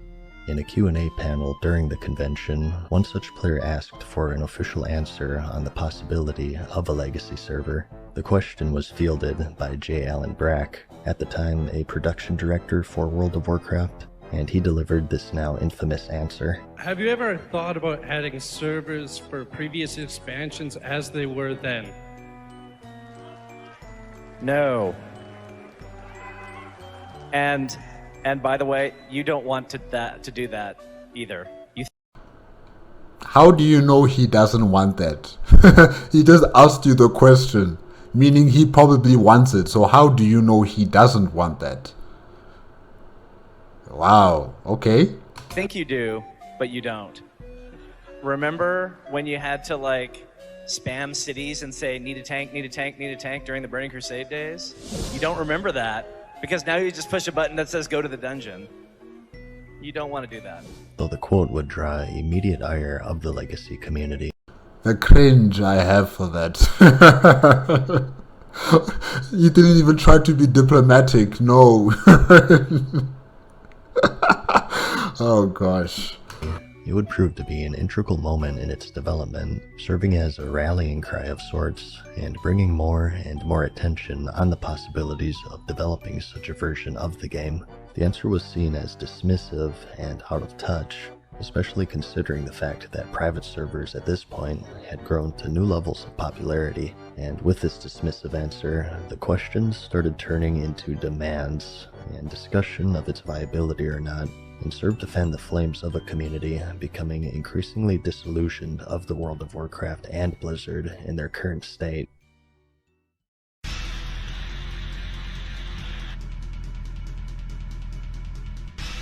As the players were leaving, Blizzard had sought to recover financially through an increased focus and impact of their cash shop, And against all assurances previously made shortly after their merger with Activision, they would finally turn the corner in December of 2013 and officially implemented the cash shop in-game, and along with it came the most impactful service to date, the level boost. Leveling was now skippable, as players could pay $60 to immediately be fast-tracked to the maximum level. And Yes, I've been told by some people who follow my World of Warcraft content reaction that, you know, there was a time when they implemented this this option of leveling up by paying a certain amount of money.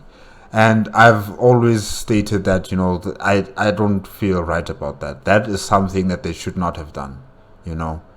You should be experiencing the game to its fullest from the very beginning. Start out small so that you can become big at the end, and that's how you will have that respect for the game. You will have the love for the game, you know, because you've worked hard to create your character to level 60 or even further than that, you know. But if you can now just buy your leveling up, then you don't really have that attachment with this character anymore. You don't have an attachment with the game. You're not in the culture of World of Warcraft. You know, you're just visiting. You're just paying money as a tourist. Get your character, do whatever you want to do, and then you get bored of it, and you're like, okay, no, I'm done. I'll make a new character. I'll make a new class, and I'll also continue paying up. Yeah, I really didn't like this. This I just did not like. Jump right into the end game. By and large, the most impactful paid service at that point, what was at one point seen as a cornerstone of MMO design, was now skippable through an officially endorsed service. The consequence and investment of picking a class, investing time into it, leveling it, and learning it were thrown away, sacrificed like many other features for convenience, accessibility, and short-term financial gain, further damaging its already crippled RPG design. The backlash was immediate, but little did players know, it was just the beginning, and the standards of paid advantage in the game would sink lower and lower in the coming years. Time passed, and two things remained constant: a decrease in subscriber count and stagnation. The final major patch of the expansion had released in September of the previous year, 2013, and other than the addition of the level boost, the game saw no updates until the Warlords of Draenor pre-patch in October of 2014, an astounding gap of 13 months in the game's development. This had marked the longest drought yet, and subscribers fled the game in record numbers, as the Mists of Pandora failed to retain the migrating player base.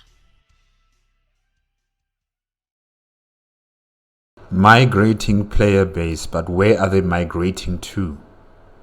Where are they going? And will they come back if, you know, the product gives them something that, you know, that can entice them again?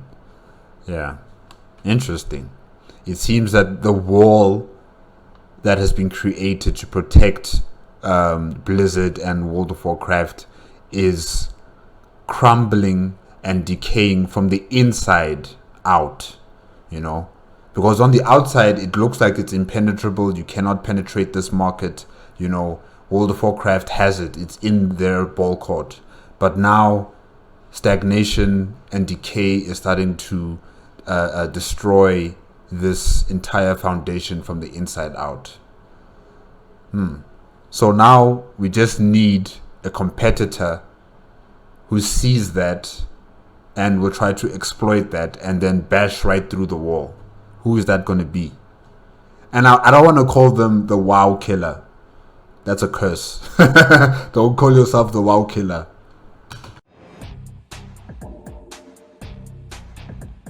November came, and with it, the launch of the Warlords of Draenor expansion.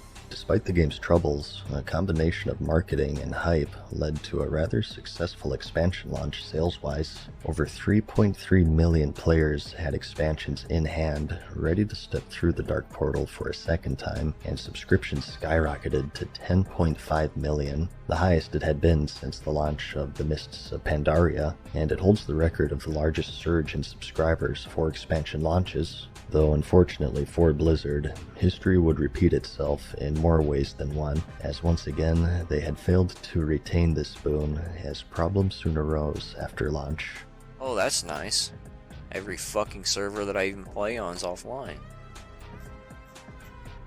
Oh, yeah. It looks like mine aren't the only ones.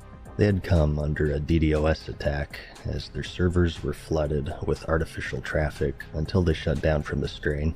This would go on for several days as law enforcement investigated into the matter. Meanwhile though, players would become increasingly frustrated as the game remained to be mostly unplayable. The culprits were eventually stopped, but the damage had been done and the game experienced its worst launch since its initial release in 2004. What's more, once the issues subsided, players were met with what is now widely considered to be one of the worst expansions in the game's history. The main feature of the expansion, the garrison system, isolated players in their own instance, where they could recruit followers, start an herb garden, mine and craft, and even use the auction house with the correct buildings. Although convenient, it served as yet another feature to alienate an already fractured community from each other, and the game at times seemed as if it was single player, a problem made worse by the massive hemorrhage of subscribers that was yet to come. Just as how the expansion broke subscription records on launch, it also broke records for lost subscriptions shortly after, as players saw little enjoyment from what was eventually ousted as an unfinished expansion, as many of the features previously teased would be left on the cutting room floor, including new systems, 2 major cities, battlegrounds, another zone, and even an entire raid tier, to name just a few. Yes, complacency is starting to creep up. They feel secured in their position, thinking that no one can challenge them, while their defenses are crumbling at the scene. Now, like I said before, we just need to wait and see who will become a competitor to finally challenge World of Warcraft. Not a WoW killer, but challenge World of Warcraft, yes. Time between patches would grow even larger, and the patches themselves delivered less content. The expansion held a total of just 3 major raids throughout its entirety, with every expansion preceding having at least 4.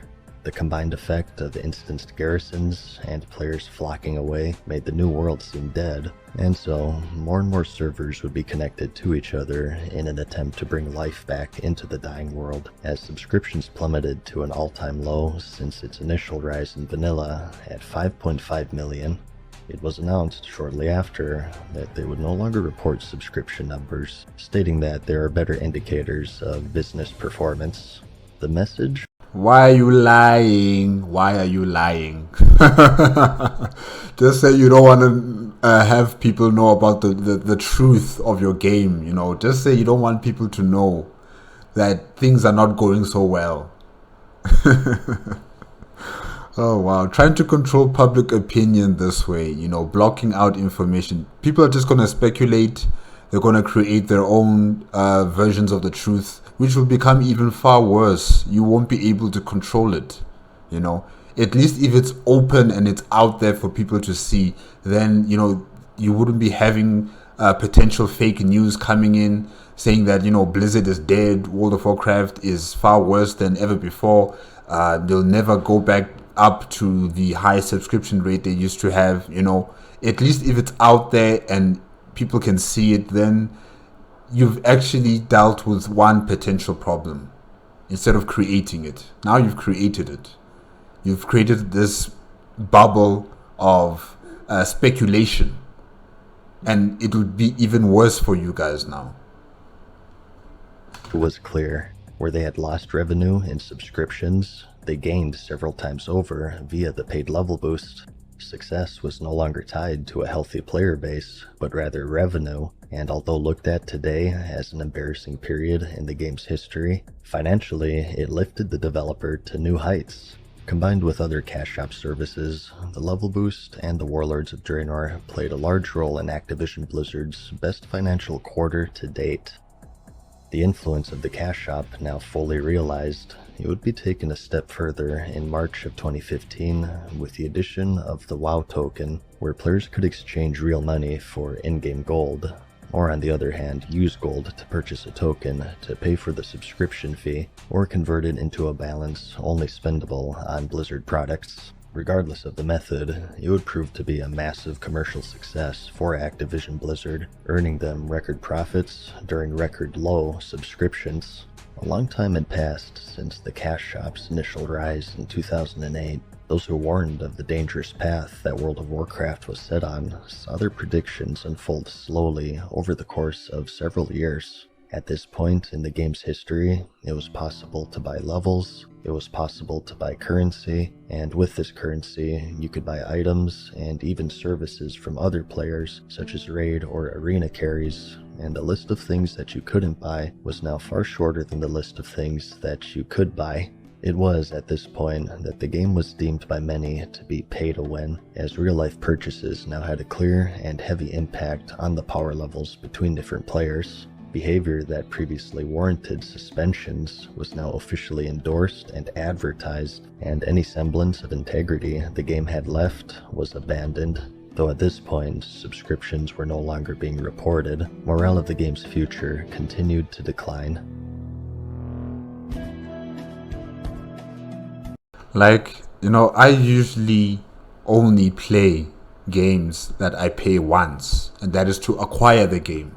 That's it. I don't keep on paying like subscription fees or things that I want from a shop or something like that, or to level up my character or my players, things like that. I don't do that stuff. I pay once and I'm done.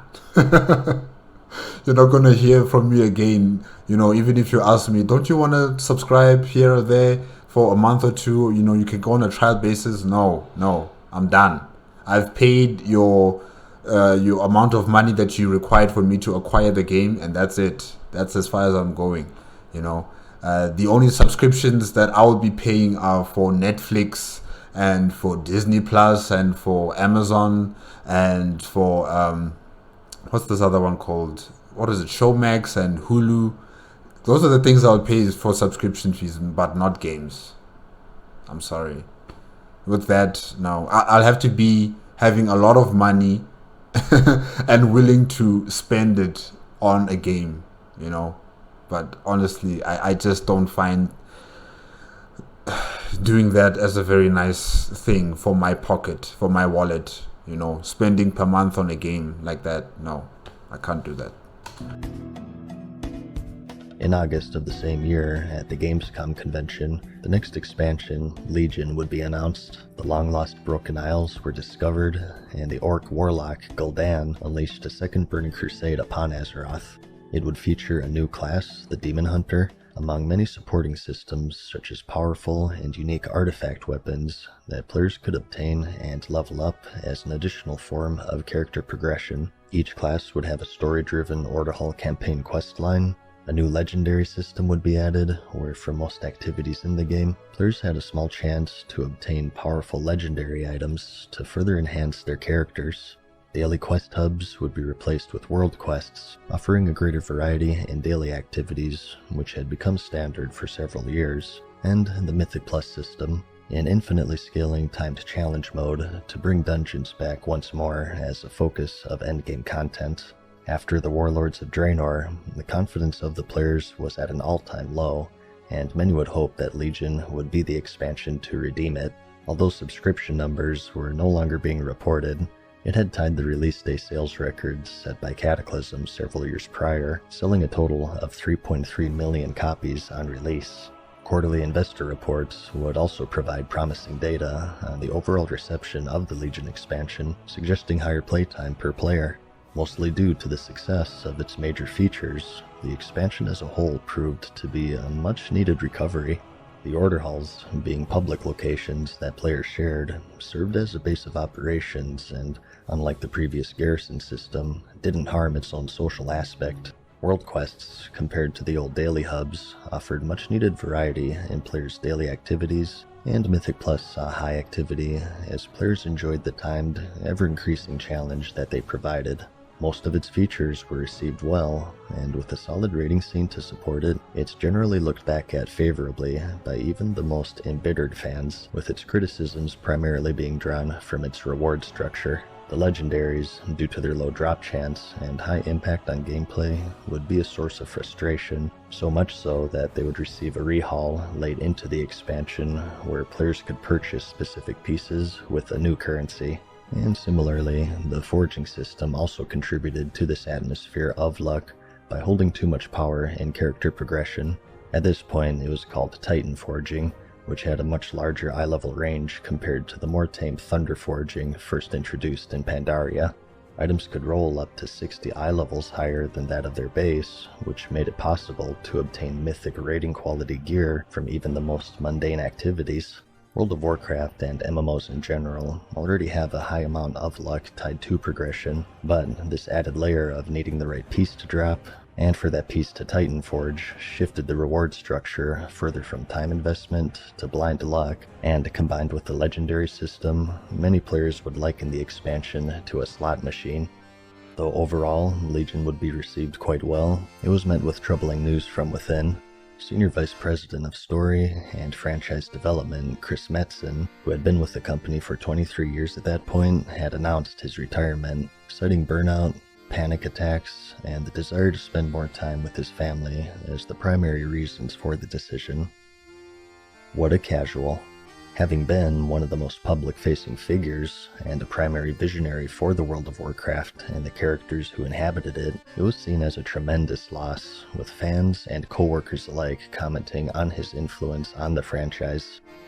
Along with this newfound growth of Legion, the private server community had also been thriving, and in 2016, it was larger than it had ever been at that point, with most congregating to a server named Nostalrius. Good lord. So many goddamn people. This is literally, the server's been up for about 10 minutes and people are just entering, and this is the scene. People are even standing on the fire there, the fire pit. They're just standing on the structures there. I can see some, I think they're like orcs or something. Yeah, wow, okay.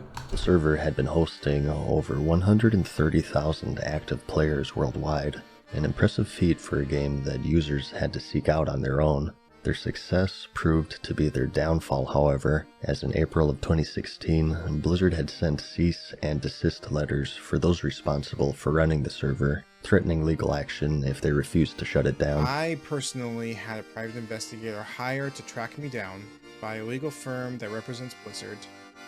He called numerous people in my life, including my employer, my owner of my company, to confirm information about me so he could serve me papers at 10 p.m. on a Wednesday night, slamming and knocking on the door, freaking the crap out of my wife, and waking up my baby daughter in the next room. They would comply shortly after, as tens of thousands of players logged in one last time to say farewell to the community that they had built. The shutdown, although completely within Blizzard's rights legally, naturally sparked outrage among the private server community. A petition was created for an officially developed Blizzard Legacy server, and it would reach nearly 300,000 signatures in the span of 2 weeks, and although it didn't provide immediate results, much like the infamous "you think you do but you don't" quote, it would prove to be a critical moment in Classic's history.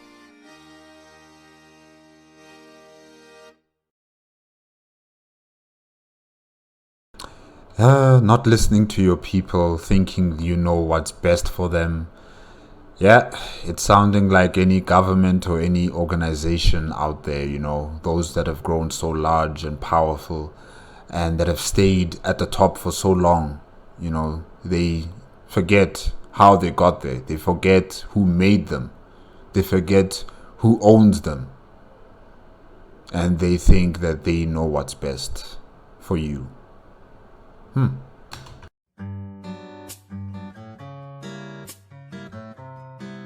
The next expansion would be revealed at BlizzCon 2017, and players learned of the battle for Azeroth.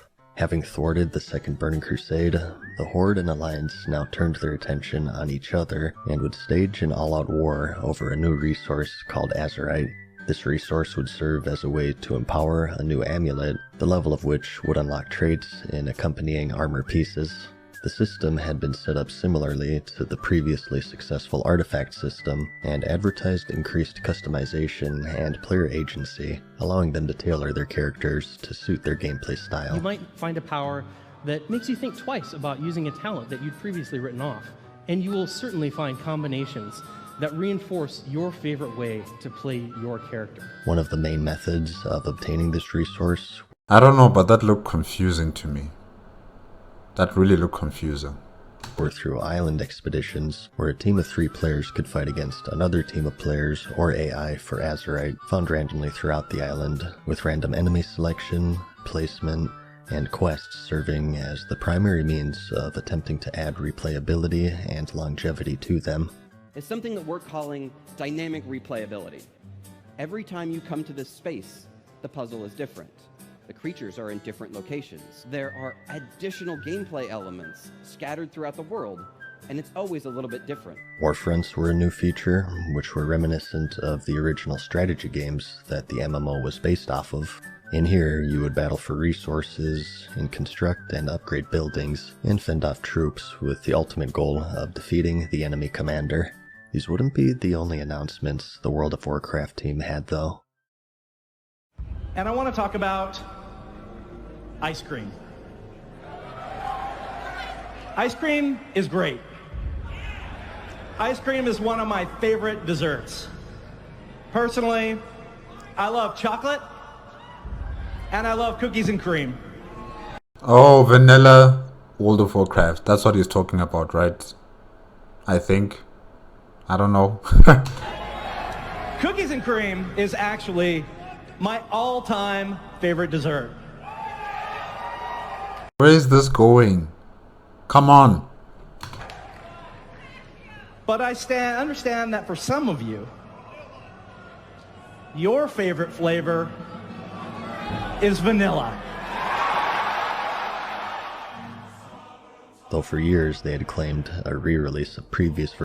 Yeah, that took a long time, but yeah, I got him. I got what he was going to say. Yeah. Versions of the game wasn't possible. World of Warcraft Classic would be unveiled, combining the updated Legion client with old data discovered on a backup of a backup held onto by an ex-employee. A small team dedicated their efforts in providing a home for the ever-growing population of vanilla fans in place of the one that they had not so long ago taken away.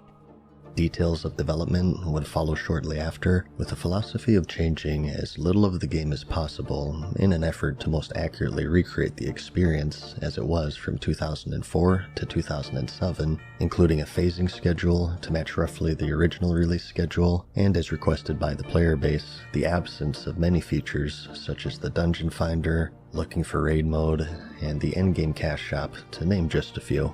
Combined with Legion's recent success, the outlook of the game was looking more promising than ever before. The Battle for Azeroth soon saw its release in August of 2018, selling 3.4 million copies on its first day, breaking the record initially set by Cataclysm in 2010.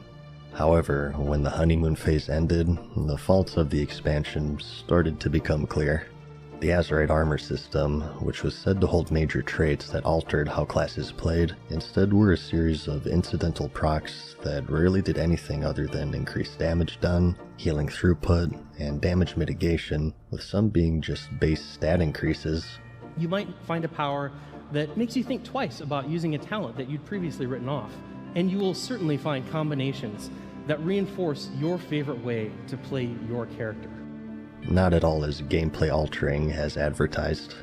I am so confused with that mechanic. I'm not even going to entertain it. But yeah, wow. And despite BFA being centered around a faction war, Warfronts were exclusively a PvE game mode that were also nearly impossible to lose, with the only recorded losses resulting from the entire team waiting within the base until they were overwhelmed. Wow.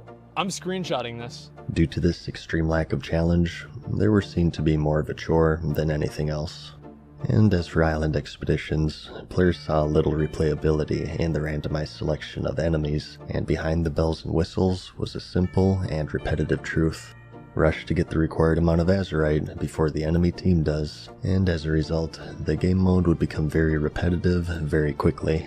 The story would also come under dynamic replayability. You know, heavy criticism. The whole expansion would have a heavy focus on Sylvanas Windrunner, the leader of the Forsaken of the Horde, and throughout BFA's 2-year run, she would face many major lore characters, and even entire armies, outwitting them at every turn or dispatching them with ease in combat. The decisions she made often came with no reasonable explanation or logic, leaving the player base in the dark for the entirety of the expansion. Yeah, like honest truth, even I was, angry with Sylvanas during the battle for Azeroth, especially when I was watching the cinematics, when I found out that, it was her. She started all of this. She's the one who burnt down the World Tree, And I asked myself, why? Why would she do such a thing? For what?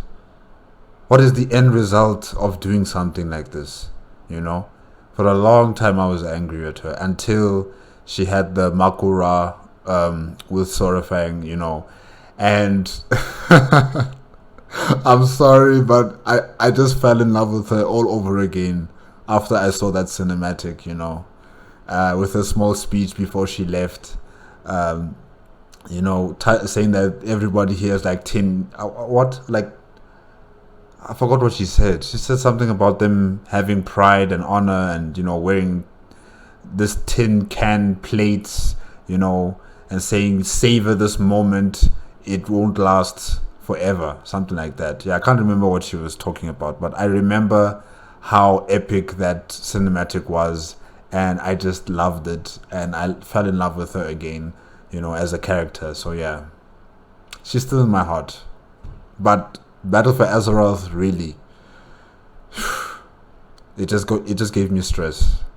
And many would liken her to a Mary Sue, a fiction archetype who is inexplicably free of any and all weakness. Such traits are also common through self-inserts, which there was also evidence of, as a writer for Blizzard would roleplay as a major character, Nathanos Blightcaller, on Twitter. The narrative structure remained ambiguous throughout the entirety of the expansion, with most criticism being made towards the ending. As was custom with the final boss of an expansion since the Wrath of the Lich King, players were treated with a finale cutscene. They would typically run a few minutes and were fully voice-acted animation presentations. Is it over? At long last. No king rules forever, my son. Though for the battle for Azeroth, the old god N'Zoth would be the finale, with years of anticipation building up as his existence was referenced several times up to the final patch of the expansion, and where players expected a similar voice-acted dialogue between the major lore characters and their thoughts on defeating a god, they were instead met with the same footage I just droned over in a monotone manner. The feedback was immediate and clear, and shortly after its premiere, the video would be unlisted as Blizzard tried to hide the blundered finish to a blunder of an expansion. They have to stop doing that. Stop hiding. Admit your mistakes. Show your mistakes and then try and do better. If you hide them, you're going to forget them and you're going to repeat the same thing all over again.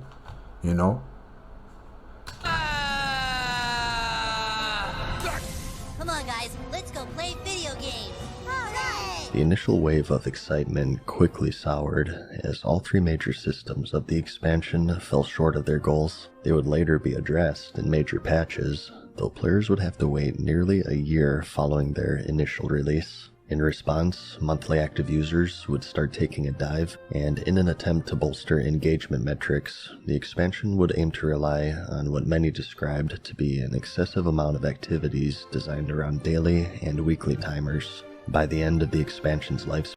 So, chores? You guys were given chores to do? Okay. Then, this would be the full list. Many would comment that the entire game at this point had devolved into a list of chores that she had a limited amount of time to complete, aimed to keep players in a gerbil-like routine of going down a checklist for their daily session, instead of feeling rewarded for their playtime and dedication. If this game wasn't about work before, then certainly this time you guys are working here, you know.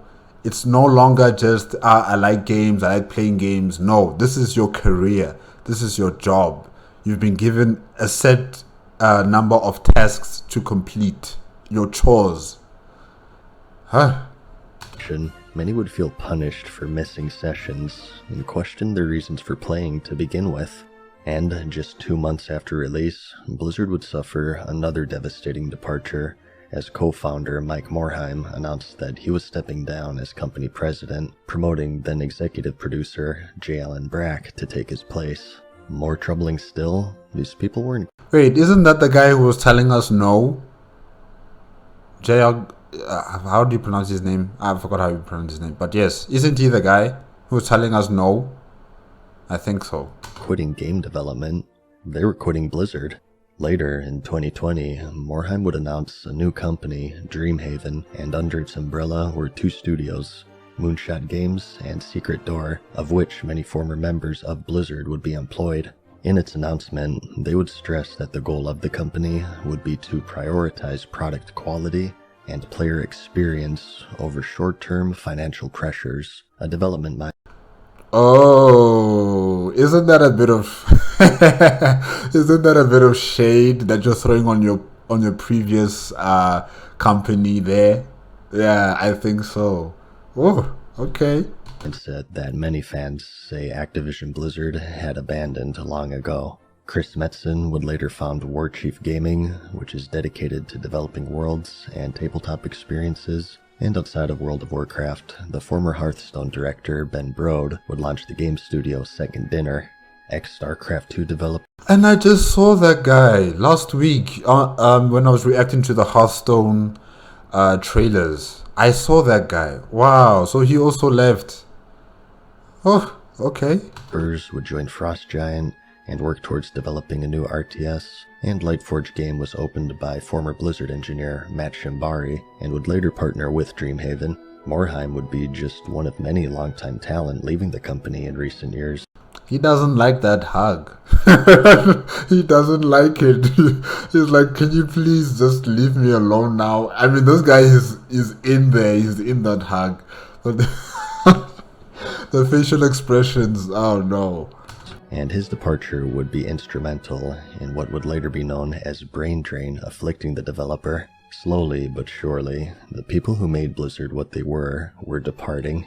This rash of departures would be downplayed as ordinary for the world of game development, in that the games were more about the team rather than individual members. But internally, employees shared a different story. Rather that these people were irreplaceable mentors, and that they drew inspiration from each other, and that each departure would be accompanied by a negative, cascading effect to those left behind. And just months later, another co-founder, Frank Pierce, would be the next to announce his departure, leaving just Alan Adam as the last co-founder standing.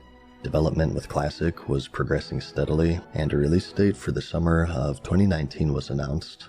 A new game within the Warcraft franchise was also revealed. Warcraft 3 Reforged would advertise fully remodeled characters and animations, as well as retuned maps and campaigns in this modern-day remaster. Yes, I remember Warcraft 3 Reforged. I watched all the the gameplay, I should say. It was the cinematics, not necessarily the gameplay, but I've watched the cinematics of the game. And I did enjoy it, but, you know, I've had some comments of people who've played the game saying that they were not really impressed by this reforged Warcraft 3 game, you know. They were saying that it's not what they expected. It's not up to standard in their eyes, you know, and their experience. So yeah. And like I've said before, I'm not a person who plays World of Warcraft. I watch the cinematics. I watch, sometimes gameplay of people playing the game. But I'm not well experienced and well versed in, you know, the World of Warcraft games. So I'll take it on their word when they say that they didn't really enjoy it. It wasn't as good as they expected it to be, you know. So I'll take their points of view, and I'll consider it as a fact as well. Yeah. With the set release year of 2019, this would later be delayed to January 2020 in an official post, citing delays in development and the desire to retain a high-quality standard that the player base held them to.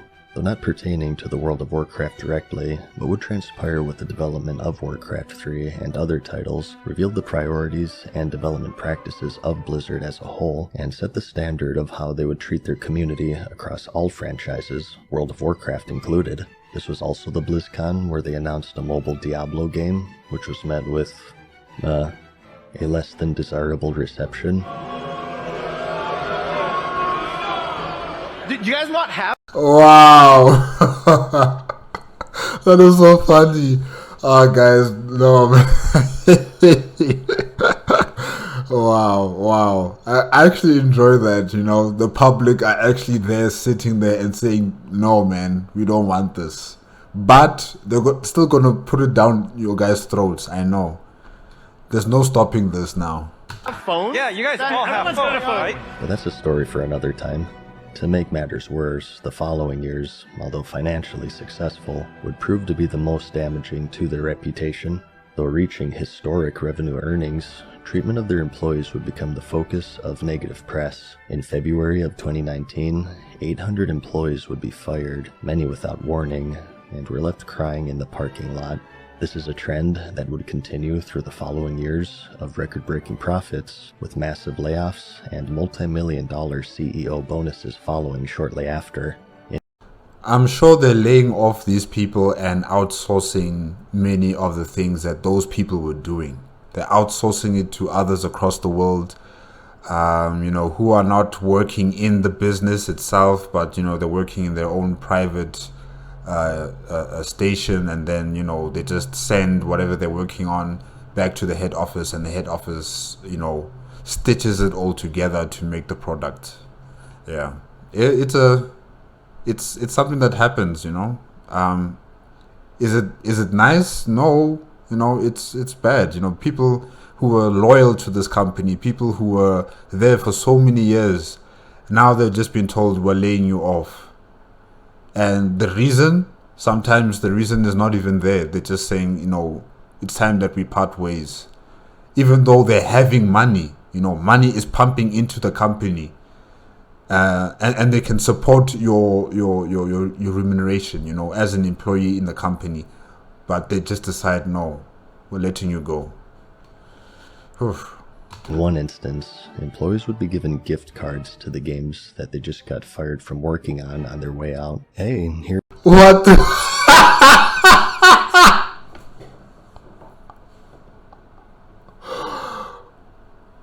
No. No. No. No. No, you can't do that. Oh my gosh. There's some Overwatch skins. You're fired, by the way. And in other cases, the amount of people fired would be underreported.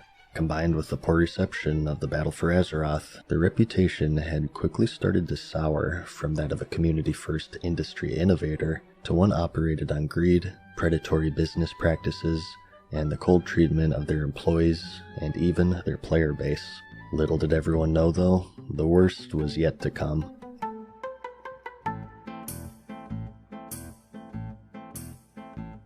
Since 2008, they had hosted an esports event called the Arena World Championship, or AWC, where high-end competitive players would face off in a tournament-style competition of the game's arena mode for cash prizes, ranging from $120,000 since its inception in 2008 to $280,000 in 2018. For 2019, however, they had announced a special campaign where players would be able to contribute to the ever-growing prize pool. 2 new toys, the Transmorpher Beacon and some faction-themed fireworks, were made to be available in the in-game cash shop, and to encourage sales, 25% of the proceeds would contribute towards the prize pool of both the Arena World Championship and also the Mythic Dungeon International, stating that the support of the players would help take the WoW esports scene to the next level. They also assured that a minimum prize pool of 500,000 would be offered, split up evenly between the 2 events. Considering that all announcements used verbiage such as help or contribute, the player base had assumed that this $500,000 prize pool would be funded by Blizzard as they had done for a decade prior, and that the proceeds of the toy sales would, well, contribute to the total, as stated. After the campaign had concluded though, fans were dismayed to learn that they didn't help nor contribute, as Blizzard pocketed what they would usually put up and put the responsibility on funding the entirety of the prize pool on the player base, as confirmed by an AWC participant, Snuts. So let's rephrase this. So people gave Blizzard so much money, Blizzard decided to give themselves even more. Right. So they collected around $2.6 million, give or take, and instead of adding prize money for themselves, they just pocketed $2 million and decided to just use the money that the community gave us and pay for their tournament. Oh. Do you remember how, it all began with Blizzard and World of Warcraft? How at the first BlizzCon, how people were so excited and happy, and World of Warcraft was a game that it was different, it was enjoyable, it was free compared to what is happening nowadays. How people enjoyed it, how a culture was born. But now, wow.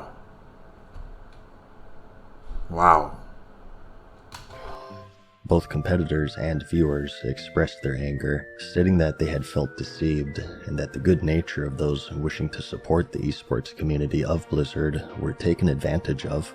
Blizzard would never acknowledge the controversy, and the prize pools were funded solely by the crowdfunding campaign, and despite the self-proclaimed success in raising the funds, crowdfunding such as this would not be repeated for future tournaments, presumably due to the intense backlash that they received.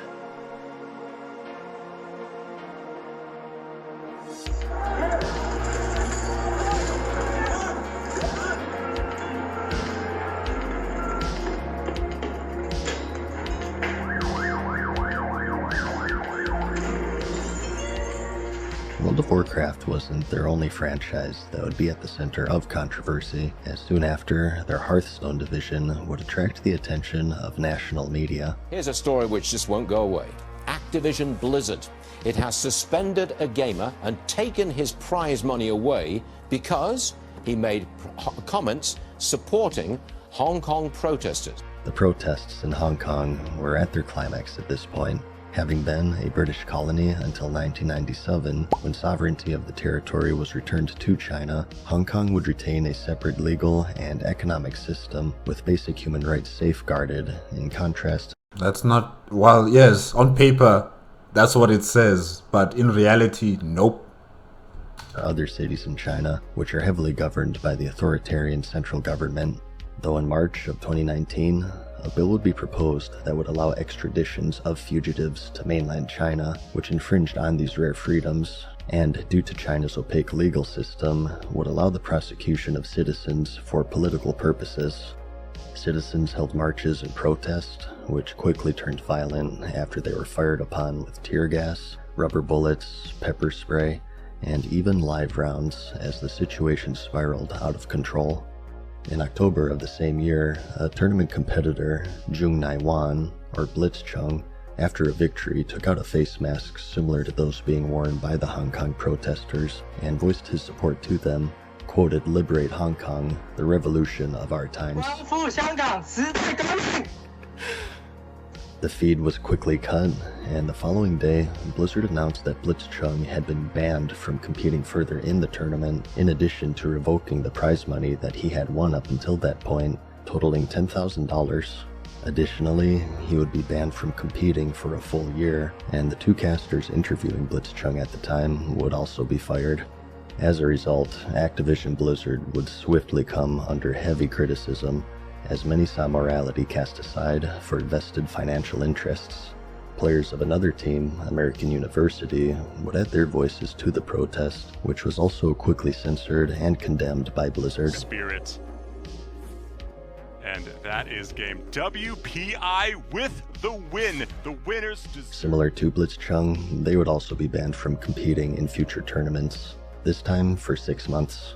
Shortly after, then-President J. Allen Brack released a statement saying that the penalties were not appropriate and that Blitzchung's winnings would be reinstated to him and that his ban would be reduced to 6 months, down from 12, and also state that their business dealings with China had no influence on the initial penalties. Why are you lying? Why are you lying? Why? Don't lie. Don't lie. There's no point. Brack would open up the following BlizzCon with an apology to the mishandling of the situation, stating that their actions would speak louder than words. But our actions are going to matter more than any of these words. A phrase that the Blizzard community would quickly become very familiar with.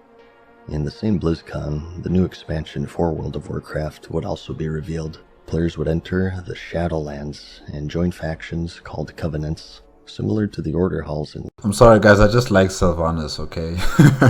So bear with me.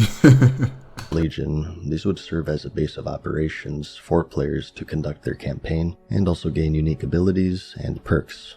They would also explore the Tower of Torghast, a randomized 1 to 3 player dungeon crawl with powerful affixes to power up their characters, and upon completion, gain the ability to craft legendary armor pieces, similar in function to those of the Legion expansion, though following the poor reception of the Battle for Azeroth, many more would look at the reveal through a more critical lens.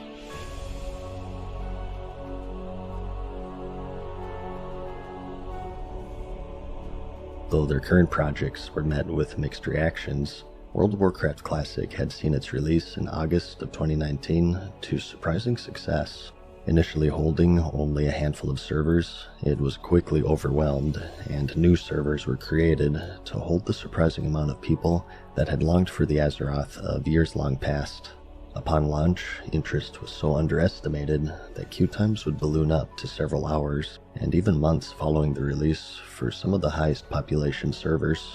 Some aspects of the game would age well, such as a renewed sense of community and a heavy focus on traditional RPG elements, and other aspects such as a solved and archaic raiding scene and an eventual stagnation of content would remain to be problem areas within the game, as well as botting. As the game grew in popularity, so too did third-party websites offering in-game items or services in exchange for real money, a practice that's against the game's terms of service.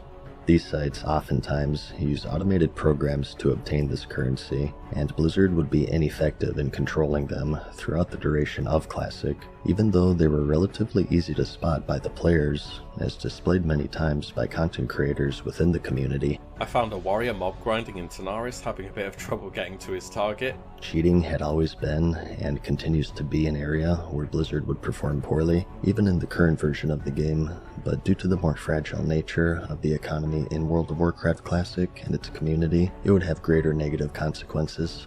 Though cheating was to remain a problem area, due to its traditional design and the absence of what many now deemed to be an overly intrusive cash shop, it proved to hold the attention of a wide player base consistently through its year-and-a-half run, though not every re-release was to be met with the same success.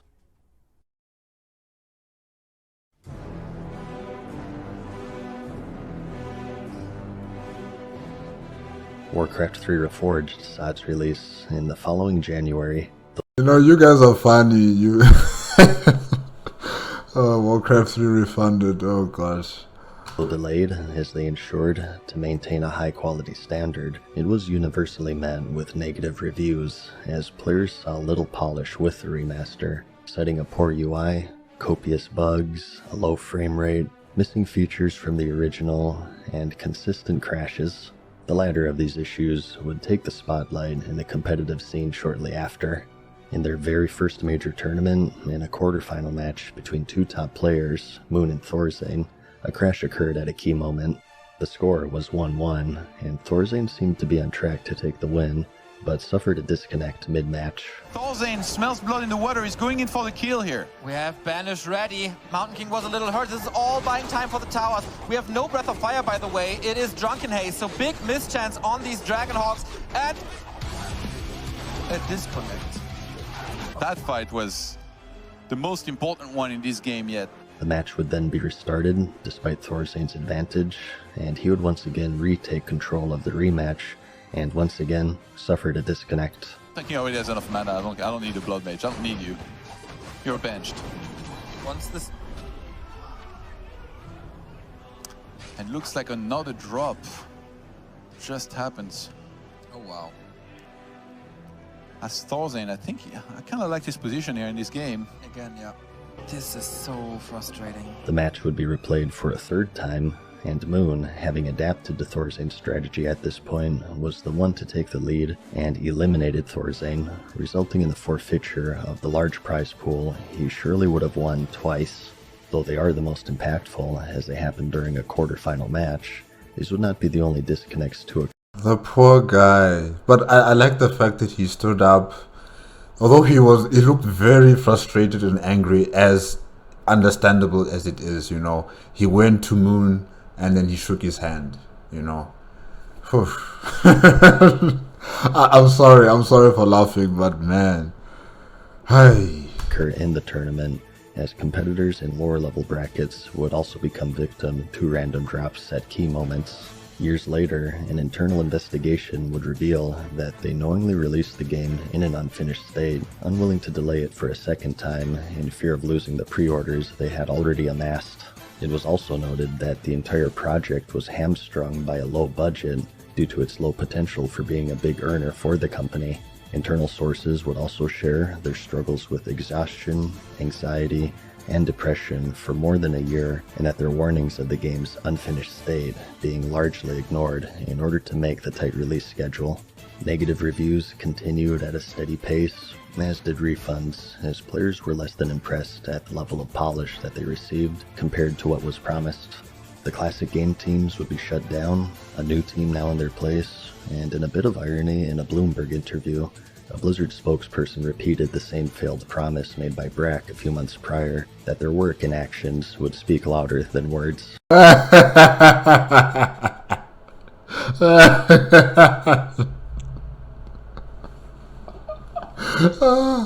Oh gosh. This is turning into a comedy show of some sort, you know? A very horrible one, but wow. Oy. A delay was also announced with Shadowlands, this time from October to December, once more citing that extra polish is needed before a release would be made, and despite the struggles with the Battle for Azeroth, Blizzard proved, as they have many times, that selling copies wasn't the problem, as Shadowlands sold an impressive 3.7 million copies on launch day alone. Much like its predecessor though, not long after the initial launch, the expansion's major features would be the focus of criticism. The Tower of Torghast, or Chorghast as players soon likened it to, suffered the same fate as island expeditions from the Battle for Azeroth, and quickly became repetitive, as with most systems that reset on a weekly timer. As for the expansion's high-level zone, the Maw, due to the player's inability to mount, it was seen to be unnecessarily frustrating to navigate, and formulaic to other such zones released in the past. By now, players were noticing a pattern of high-level zones with new reputations and excessive daily timers such as quests, rare elite enemies, and treasure chests. As for Covenants, they received a mixed reaction, with some praising the unique abilities and aesthetics obtained from choosing a specific faction, and others condemning them for being unbalanced, thus burdening them with regret if they had made a poor choice. Some people's classes, 40% of their damage is just their Covenant ability. They're all over the place. Hey, preach gaming. They're a mess. Some would also take issue with being locked out of a large amount of content offered from the other Covenants, as choosing one meant excluding 3 others, though a time-gated quest was available should they feel the need to switch. For better or for worse, Blizzard would stand their ground at launch, but also stated that they had the ability to pull the ripcord to give players more freedom with covenants should the systems be received poorly. This comment would start a movement called Pull the Ripcord, which they would comply to nearly a year later in patch 9.1.5. As for the story, many would see it as even worse than that of the Battle for Azeroth expansion. The plot somehow became even more confusing and contradictory, requiring external literature to follow along, as even YouTube channels dedicated to the lore of the game had difficulty piecing together the disorienting storylines. They would not be shy in expressing their frustration. How many books are you gonna fucking get out of me? How much money am I gonna pay before I can finally explain the lore to the people that want to know about it to the degree that it's actually comprehensible? I will never serve! Major cutscenes would continue to be unlisted on their YouTube. I genuinely feel sorry for him. I feel sorry for everyone, you know, who follows the law. Like, even with me, when it comes to the Titans, right? I've been hearing from those who comment on my videos is that, you know, they have completely scrapped, you know, the importance of the Titans and them being the first beings created, and, you know, their storyline doesn't really connect with what's going on in the Shadowlands, as well as continuing further with World of Warcraft. So yes, I do sympathize in that regard. Really, I do. But this guy was funny. He was funny. I think I should check out his channel here. Yeah. Channel in response to the negative reception. Only time will tell of the fate of the Shadowlands, if it'll go down as a good or a bad expansion, but players are quick to note the similarities between it and the Battle for Azeroth, where the major systems are released in a poorly implemented state, only to be addressed in patches several months later, and many at this point would take notice to a rising contender within the MMO genre. Over the years, Final Fantasy XIV would slowly but surely gain a sizable subscriber base. And here is the competitor. Not killer. I must reinstate this again. Not killer, but competitor. That's what Blizzard needs to kill its complacency and its arrogance. It needs a competitor. It needs someone to keep it on its tippy toes, you know, so that they don't go through, or should I say, they don't repeat the same mistakes that they've been doing over all these years. They need someone who can keep them in check, and vice versa. Yeah. Following a failed initial launch in 2010, after listening to player feedback, the MMO was remade in many ways and relaunched in 2013. It would see steady growth due to these improvements, and also the shortcomings of the World of Warcraft. And as players became increasingly embittered with Shadowlands, they started migrating over, including major streamers and YouTube channels, creating more... Preach gaming as well? Wow.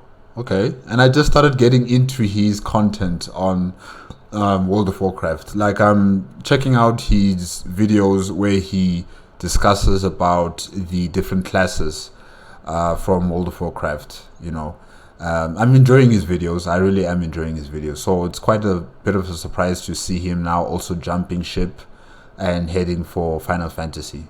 You know, it's okay. It's good. You know, you have choice. You have a choice to go to wherever you want to go. You don't really have to explain to us why. But yeah, it's okay. Tension within the already tribalistic MMO community, as players, content creators, and even employees would take shots at each other over social media. Though subscriptions remained to be hidden, third-party analytics began favoring Final Fantasy XIV to be the most active MMO, with Blizzard even sending out surveys attempting to gauge interest in it. For the first time in many years, it was becoming clear to many that the World of Warcraft was losing its hold on the genre. It's treason, then.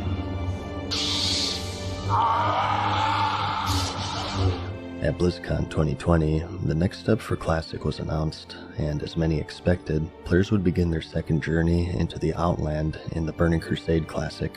Much like the base game, the first expansion would be recreated closely to its original run in 2007, but with one exception, the addition of a major cash shop element, the character boost. We are going to offer a level 58 boost for purchase, but it... No. And you know, I liked this lady when I saw her in the, the World of Warcraft Dragonflight presentation. You know, she was in the presentation as well. I liked her. You know, the way she was convincing us, you know, saying that, you know, the new classic installment of the, what was it called? Yes, the Wrath of the Lich King was going to be good, was going to be very enjoyable and fun for players and stuff like that. I liked how she presented that classic installment. But now that I'm hearing this, no, lady, no. It does come with some restrictions, so it's going to be 1 per account. It's not going to be usable on Blood Elf or Draenei. It'll have some... For many players, the feeling of anticipation was quickly replaced by that of betrayal, as character boosts, among other paid services such as the WoW token, were specifically stated not to be released in the classic version of the game, as they didn't exist back then. Ultimately, the character boost would be a one-use service, bringing any character to level 58, and was offered in a bundled package that also included other digital rewards, including a mount, a pet, and a toy. Ignoring the fact that they had lied, Blizzard would pitch that it was intended for new players who didn't have the time to level. There's a lot of my friends, for example, who maybe... They don't have the time to level? Okay. So the people in the beginning, you know, those who played World of Warcraft, like the original, the vanilla, all those years back, they had time to play. But all of a sudden, the people during our time, they don't have time to play.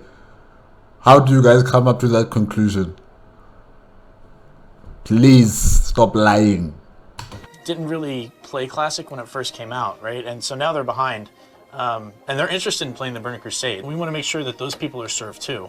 And one of the ways we could do that is provide a boost to people who are interested in coming back. Though this was contradicted in the fact that the service was purchasable by everyone, even by those who already had high-level characters.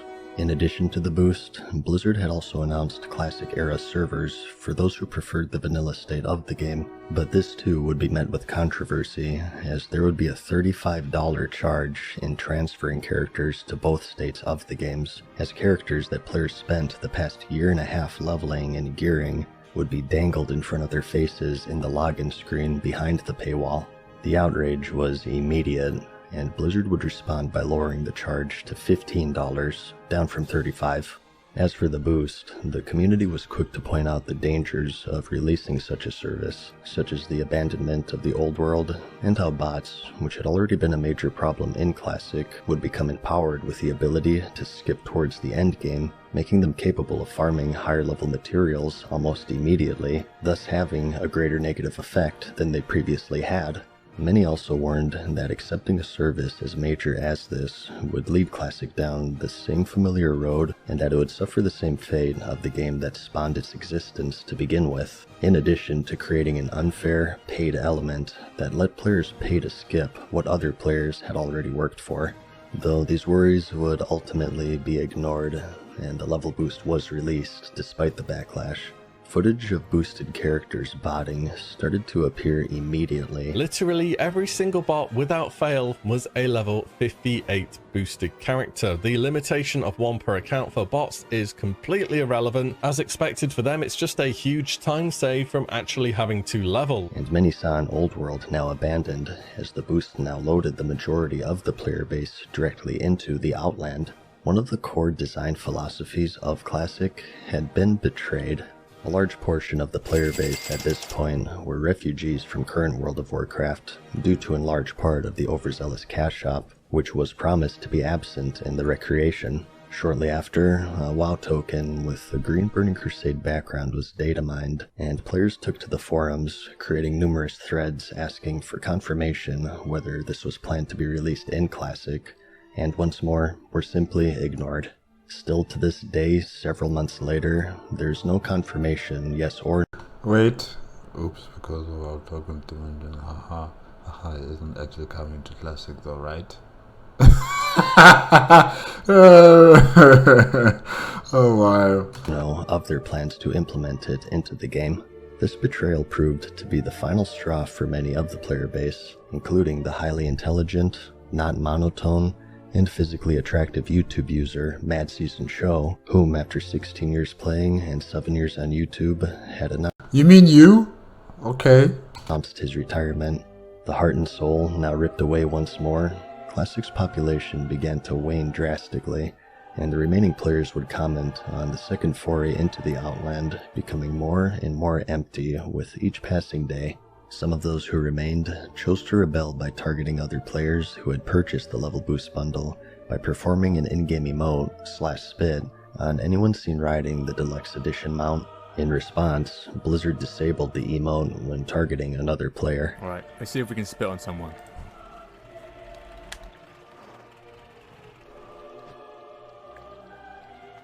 Wow. Forum threads expressing concern with Classic's future were ultimately ignored, but to a community that acted against their interests, Blizzard's response would be immediate and clear.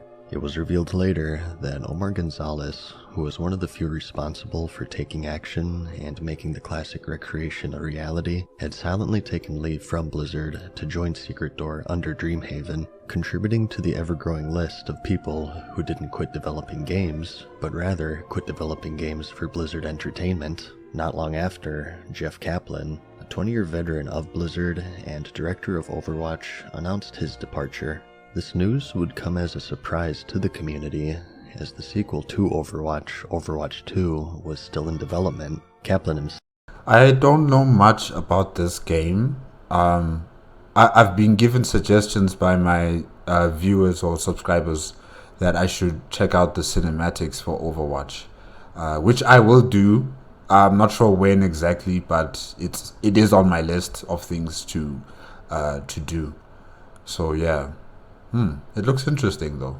Himself had gained the reputation as a leader and wholly passionate about his craft, so to leave a project before even seeing its release came off as abnormal, and many feared that something was deeply wrong with Blizzard behind closed doors. And prior to this, another industry veteran since its release in 2004, Alex Afrasiabi, would also quietly drop from the company in June of 2020. The manner of which he moved on, however, was also abnormal. As had been customary with the more recognized veterans of the company taking their leave, there was no farewell post, nor even an acknowledgement by Blizzard, though the true reason for his departure would soon become clear. So-called cube crawls, in which male employees apparently drink a lot of alcohol as they crawl through their way through the cubicles, often engaging in inappropriate behavior toward female employees. The agency saying it seeks, among other remedies, pay adjustments.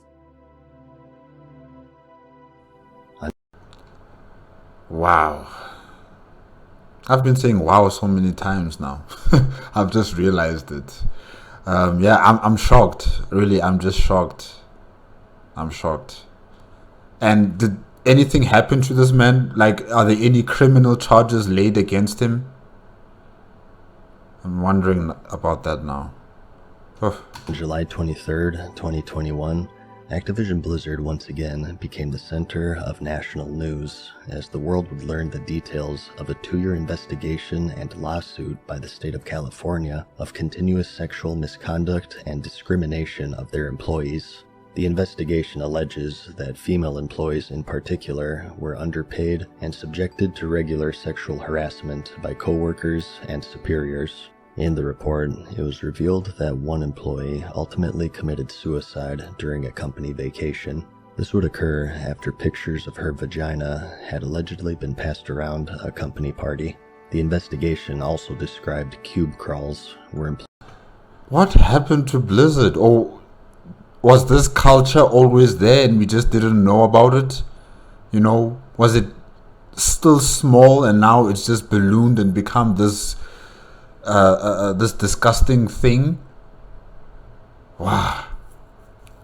I mean, really, the Blizzard of humble beginnings is now this monster.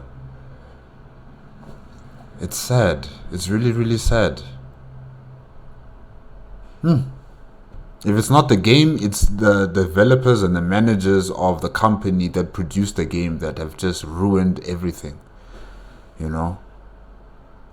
Employees would become intoxicated and prowl to the workplace, subjecting co-workers to unwanted sexual advances, lewd behavior, and make inappropriate comments about rape and other intrusive or demeaning behavior. The news shocked the Blizzard community and served as the final straw for many, as players and content creators began to migrate away, favoring other MMOs such as Final Fantasy XIV. Activision Blizzard's response would be swift and attempted to mitigate the allegations, stating that the DFEH, the plaintiff in the lawsuit, had distorted their claims and had rushed to file an inaccurate complaint, and that they were sickened and found the manner of which they investigated and reported to be reprehensible, referring specifically that the employee's suicide had no bearing on the case. The response was quickly deemed tone-deaf by onlookers and employees alike, who staged a walkout in protest of the allegations and the cold response by their employer. Shortly after, Activision CEO Bobby Kotick also denounced the response, stating that it was tone-deaf and that fair and respectful treatment in the workplace was of the utmost importance. Not long after, he would hire a firm made famous for union busting for Amazon to investigate their HR practices. Months later, it was revealed that it was he who had originally drafted the initial response, and having another executive sign it in her name, that is the very same one that he denounced. It was also revealed that he had prior knowledge of several sexual assault cases in the workplace, and settling them out of court and failing to make them public. In one instance, he threatened the life of one of his assistants. In response of this news being made public, he would reiterate his commitment to the safety and equality of his employees. Anyone who doubts my conviction.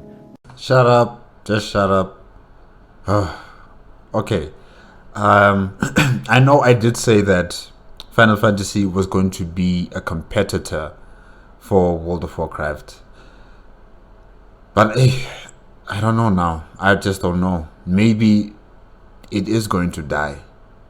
If this is going on in Activision and in Blizzard as well, if this is going on here with this, then I don't know. I don't know. Maybe it is going to die. It's just a matter of when is it going to die. Because really, the game and the company that created the game have just lost their way completely. Truly.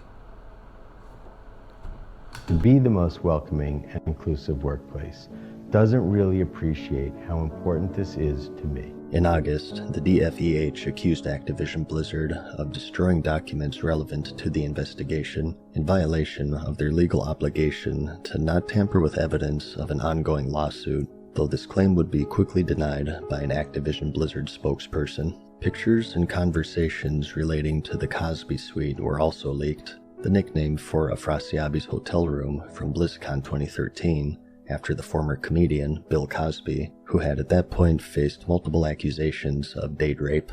In an internal email, President...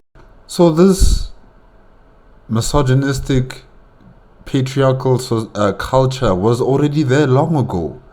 Like I asked, when did this stuff begin? When did all of this nonsense begin? But it seems it started a long time ago. It was very small and minute, and people didn't really take notice of it. But now, in our present times, it's ballooned. It's out there. It's present.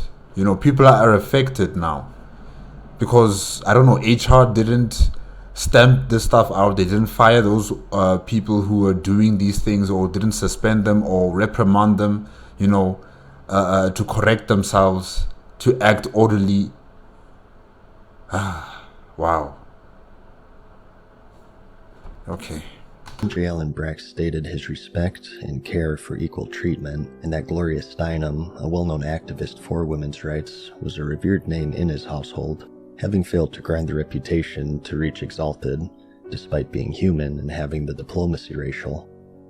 What a casual. The response wasn't received very well for some reason, and shortly after, he would step down as president, ending his near 3-year tenure, and was replaced with a 2-person team, Jen O'Neill and Mike Ybarra, the former of whom would announce her departure just 3 months later, stating in an email to Activision's legal team of her lack of faith of their ability to change, and that she herself faced sexual harassment earlier in her career at Activision. She also revealed that she was being paid less than her co-leader, and that although equal pay was negotiated by both she and Mike Ybarra, it was only offered to her after she announced her resignation. And there was no one that she could talk to. There was no HR department where she could actually lay her concerns, to tell them what's going on in the company. There was probably no one that she could trust. That's what I'm asking. Like this culture, this patriarchal, misogynistic culture. Was it always there and we just didn't see it?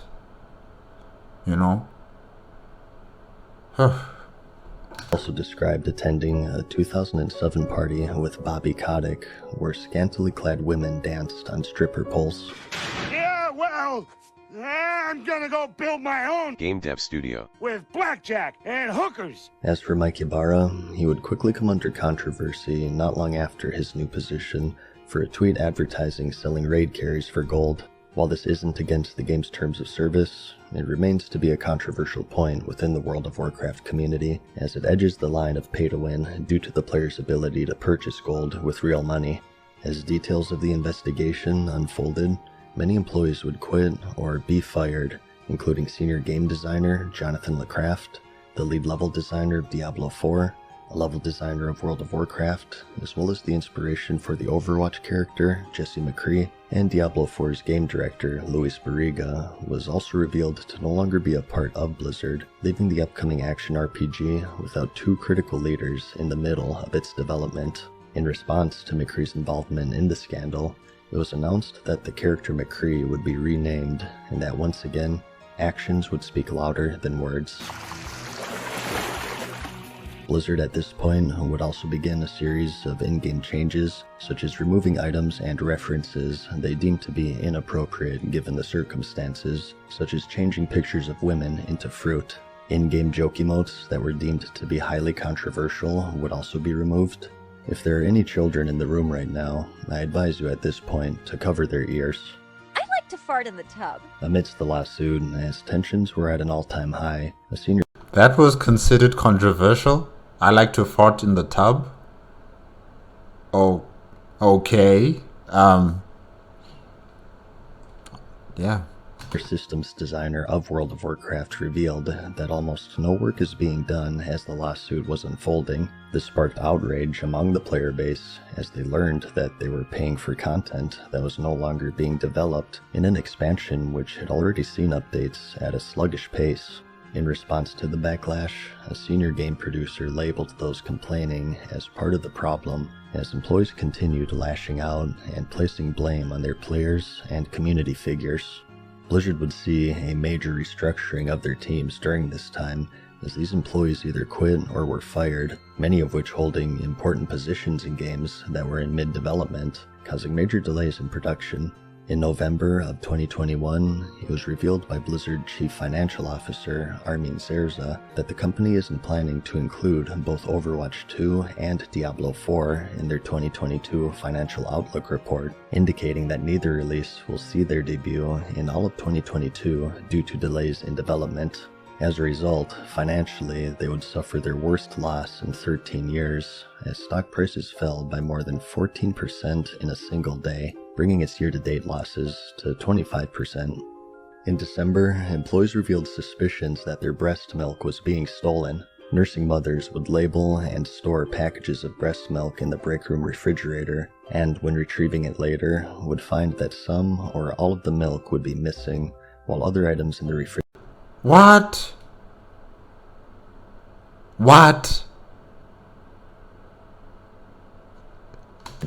would remain undisturbed, though as of this video, no evidence exists of the alleged protein-rich caper. When reached out for comment, an Activision Blizzard spokesperson replied, stating that there's no use crying over spilt milk. Speaking of milking, Blizzard would also increase focus on What is wrong with this company?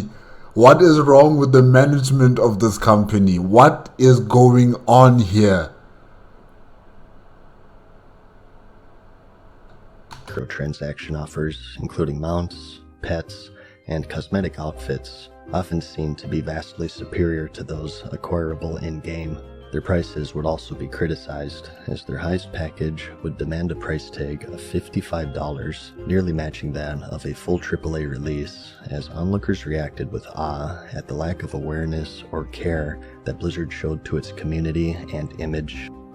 As of this video, the results of the lawsuit are pending, but regardless of the outcome, it'll surely stand out as one of the darkest moments in the company's history, one that's becoming increasingly difficult to break out of, as scrutiny remains to be at an all-time high due to the destroyed trust between they and their community.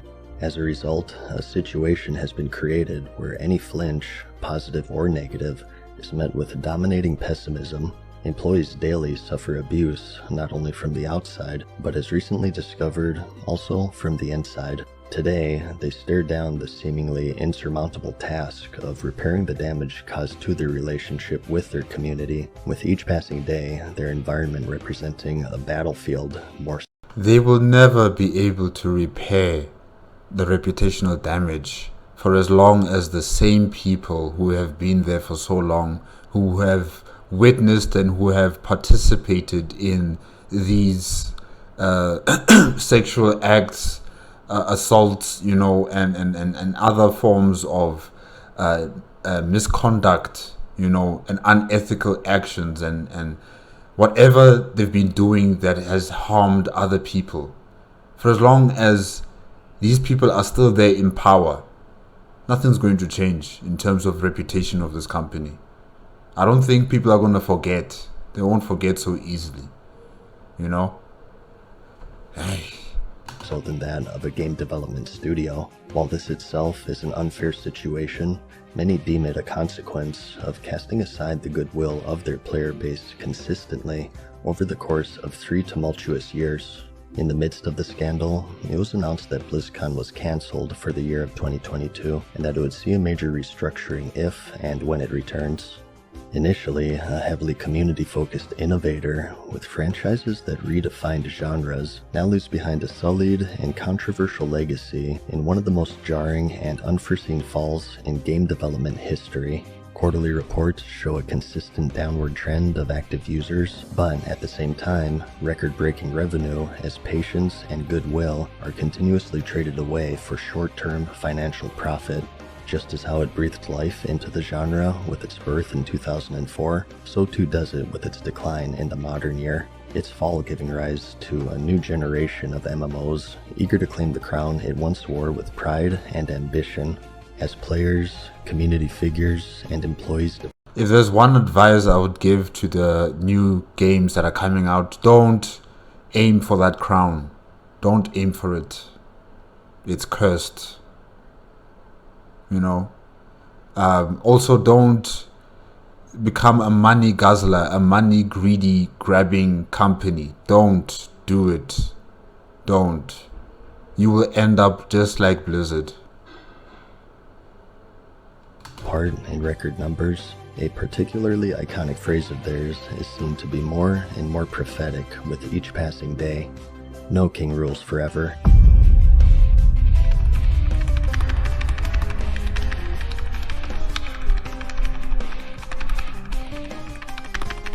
We are going to offer a level 58 boost for purchase, but it does come with some restrictions. So it's going to be 1 per account.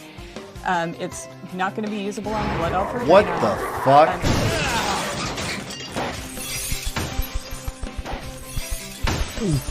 Hey, boss, now that you're done with your video game, and I don't mean to rush you or nothing, but we got a lot of people waiting to be sentenced to their eternal afterlife.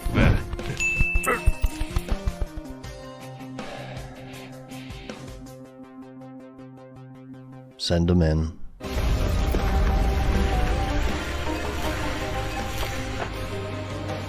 The state of California is suing video game company Activision Blizzard for sexual harassment and discrimination. They basically suspended and took away $10,000 and his prize money. Anyone who doubts my conviction to be the most welcoming and inclusive workplace doesn't really appreciate how important this is to me. I don't want to live like the scene. I really don't. We failed in our purpose. And for that, I am sorry. I accept accountability. And the community is full of a bunch of broken-hearted people who feel alone and are now feeling weird because they're stuck between a weird spot of supporting the company that makes the game and not wanting to support these weird fucking ass grabbers. Interestingly, the board of directors of Activision rallying to Mr. Kodak's side almost immediately. At last, you will lose forever, my son. I see only darkness before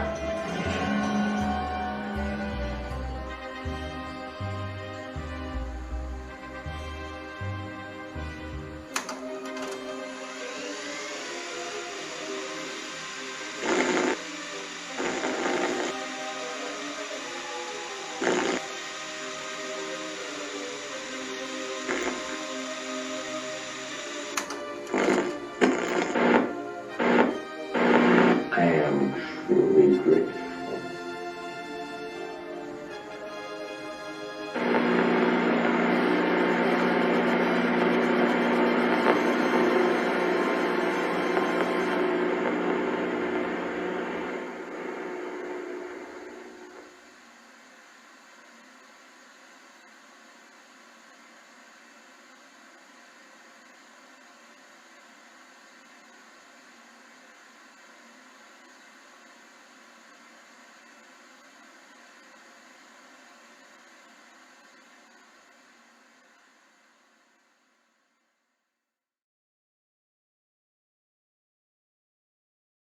Oh, yeah, guys. World of Warcraft Pandora's Box, made by MadSeasonShow. Yeah, this was good. This was a really, really good. Can I call it a documentary? Yeah, I think I'll call it a documentary. It was very, very good documentary on World of Warcraft. It had a very bright start, and now it's like a black hole, really. You know, everything that it has created is now being sucked into this hole, and it will never come back again. I think, you know, I don't think it will return to where it all began. It's too late. And like I said before, you know, when I said that Final Fantasy will be a competitor for World of Warcraft, so World of Warcraft can, you know, get out of its complacency and, you know, try and make their game better and much more consumer friendly. You know, I don't know if that's gonna help anymore. I don't know if that's actually going to work, because it seems that the management of the company and, you know, those who develop the product, they don't really care about it anymore. They are just there to make money, as much of it as possible, as fast as possible. They don't care about the community of, you know, the World of Warcraft. They don't care about the reputation that this game has had for so many years. They don't care about their own employees in the company, you know. The sexual harassment cases, the sexual assault cases, the firing of so many people and giving them tickets. What is it? Yeah, tickets to the games that they've been developing. I mean, what is that? Who brought that person up as a human being for them to be like this? To do such cold things to other human beings. I mean, really. It's sad. It's just sad, you know. But like I said also in the beginning of the video, when I said that, you know, companies governments, all of these institutions, they all have humble beginnings where, the people in these organizations, they have dreams and they want to see their dreams come into fruition. They want them to become a success, and it's all roses and petals and happiness and goodness. It's honesty in the work, in the craft. It's the love for the dream, for it to become a success.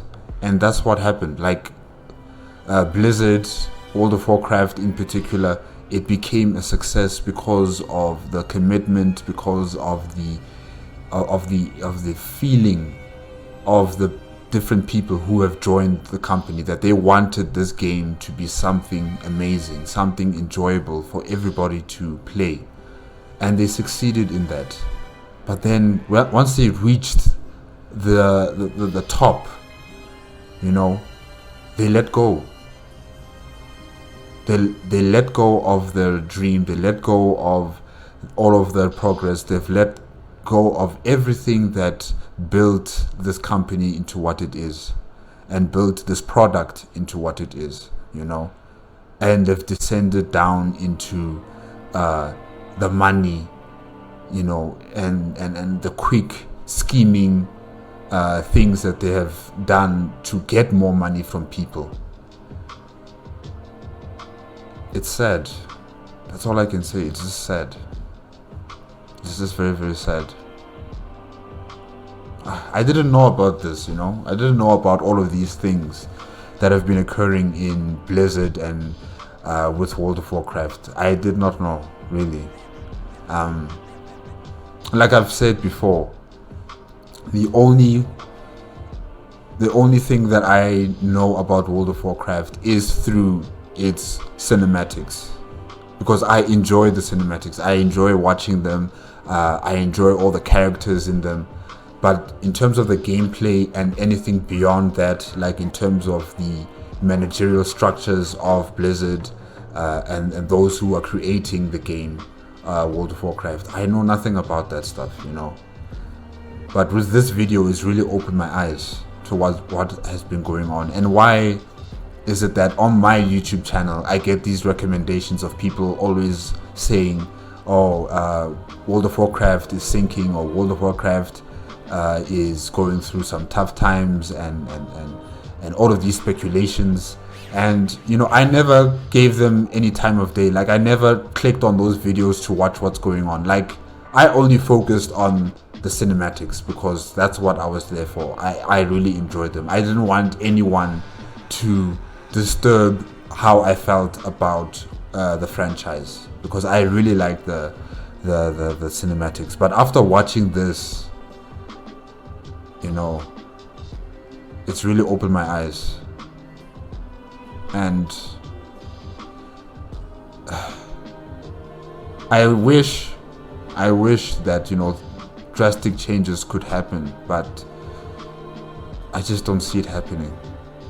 I just don't see it happening. With the owners of Activision going down to the managers of Blizzard, I just don't see it ever changing, Yeah. So maybe this king will die one of these days. I don't know when, I don't know how, but maybe it will die. And maybe Final Fantasy will become the new king. But like I've said before, don't covet that crown. Don't look at it as a goal to achieve. Don't. It's a curse. It's a curse that will consume you. And you will also maybe not exactly head the same way of Blizzard and Activision, but it will be quite similar. Especially in terms of the game development, of Final Fantasy or any other MMORPG, You will sink into complacency and into corruption of the game and corruption of management, always wanting to scheme, always wanting to acquire more money from their subscribers. So don't aim to become the king. Don't aim for so much money. And also don't sell the company to a bigger company, because that's usually how things just turn upside down, you know. Like, look at how EA has acquired so many of these gaming studios, and many of them have been destroyed. Many of them will never return. Many of the franchises, the products that were sold have been destroyed, reputation destroyed, because of greed, because of the ever pursuit of acquiring more money, you know. So don't sell your studios to larger corporations. Try to keep it in-house. Try to make sure that there is accountability, a culture of accountability, whether it's due to business performance or the employee-worker environment, you know.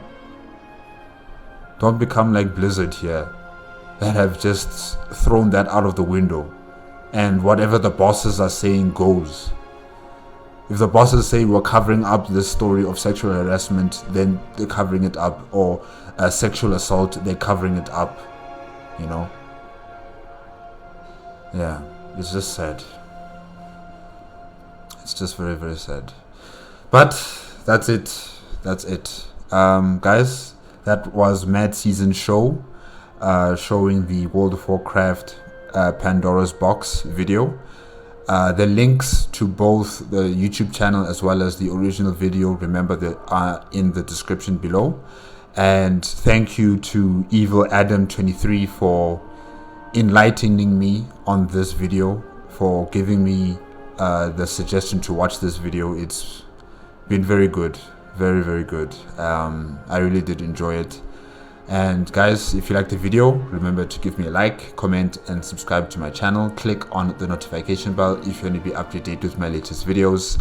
And I will see you next week, Monday. Okay? Bye-bye.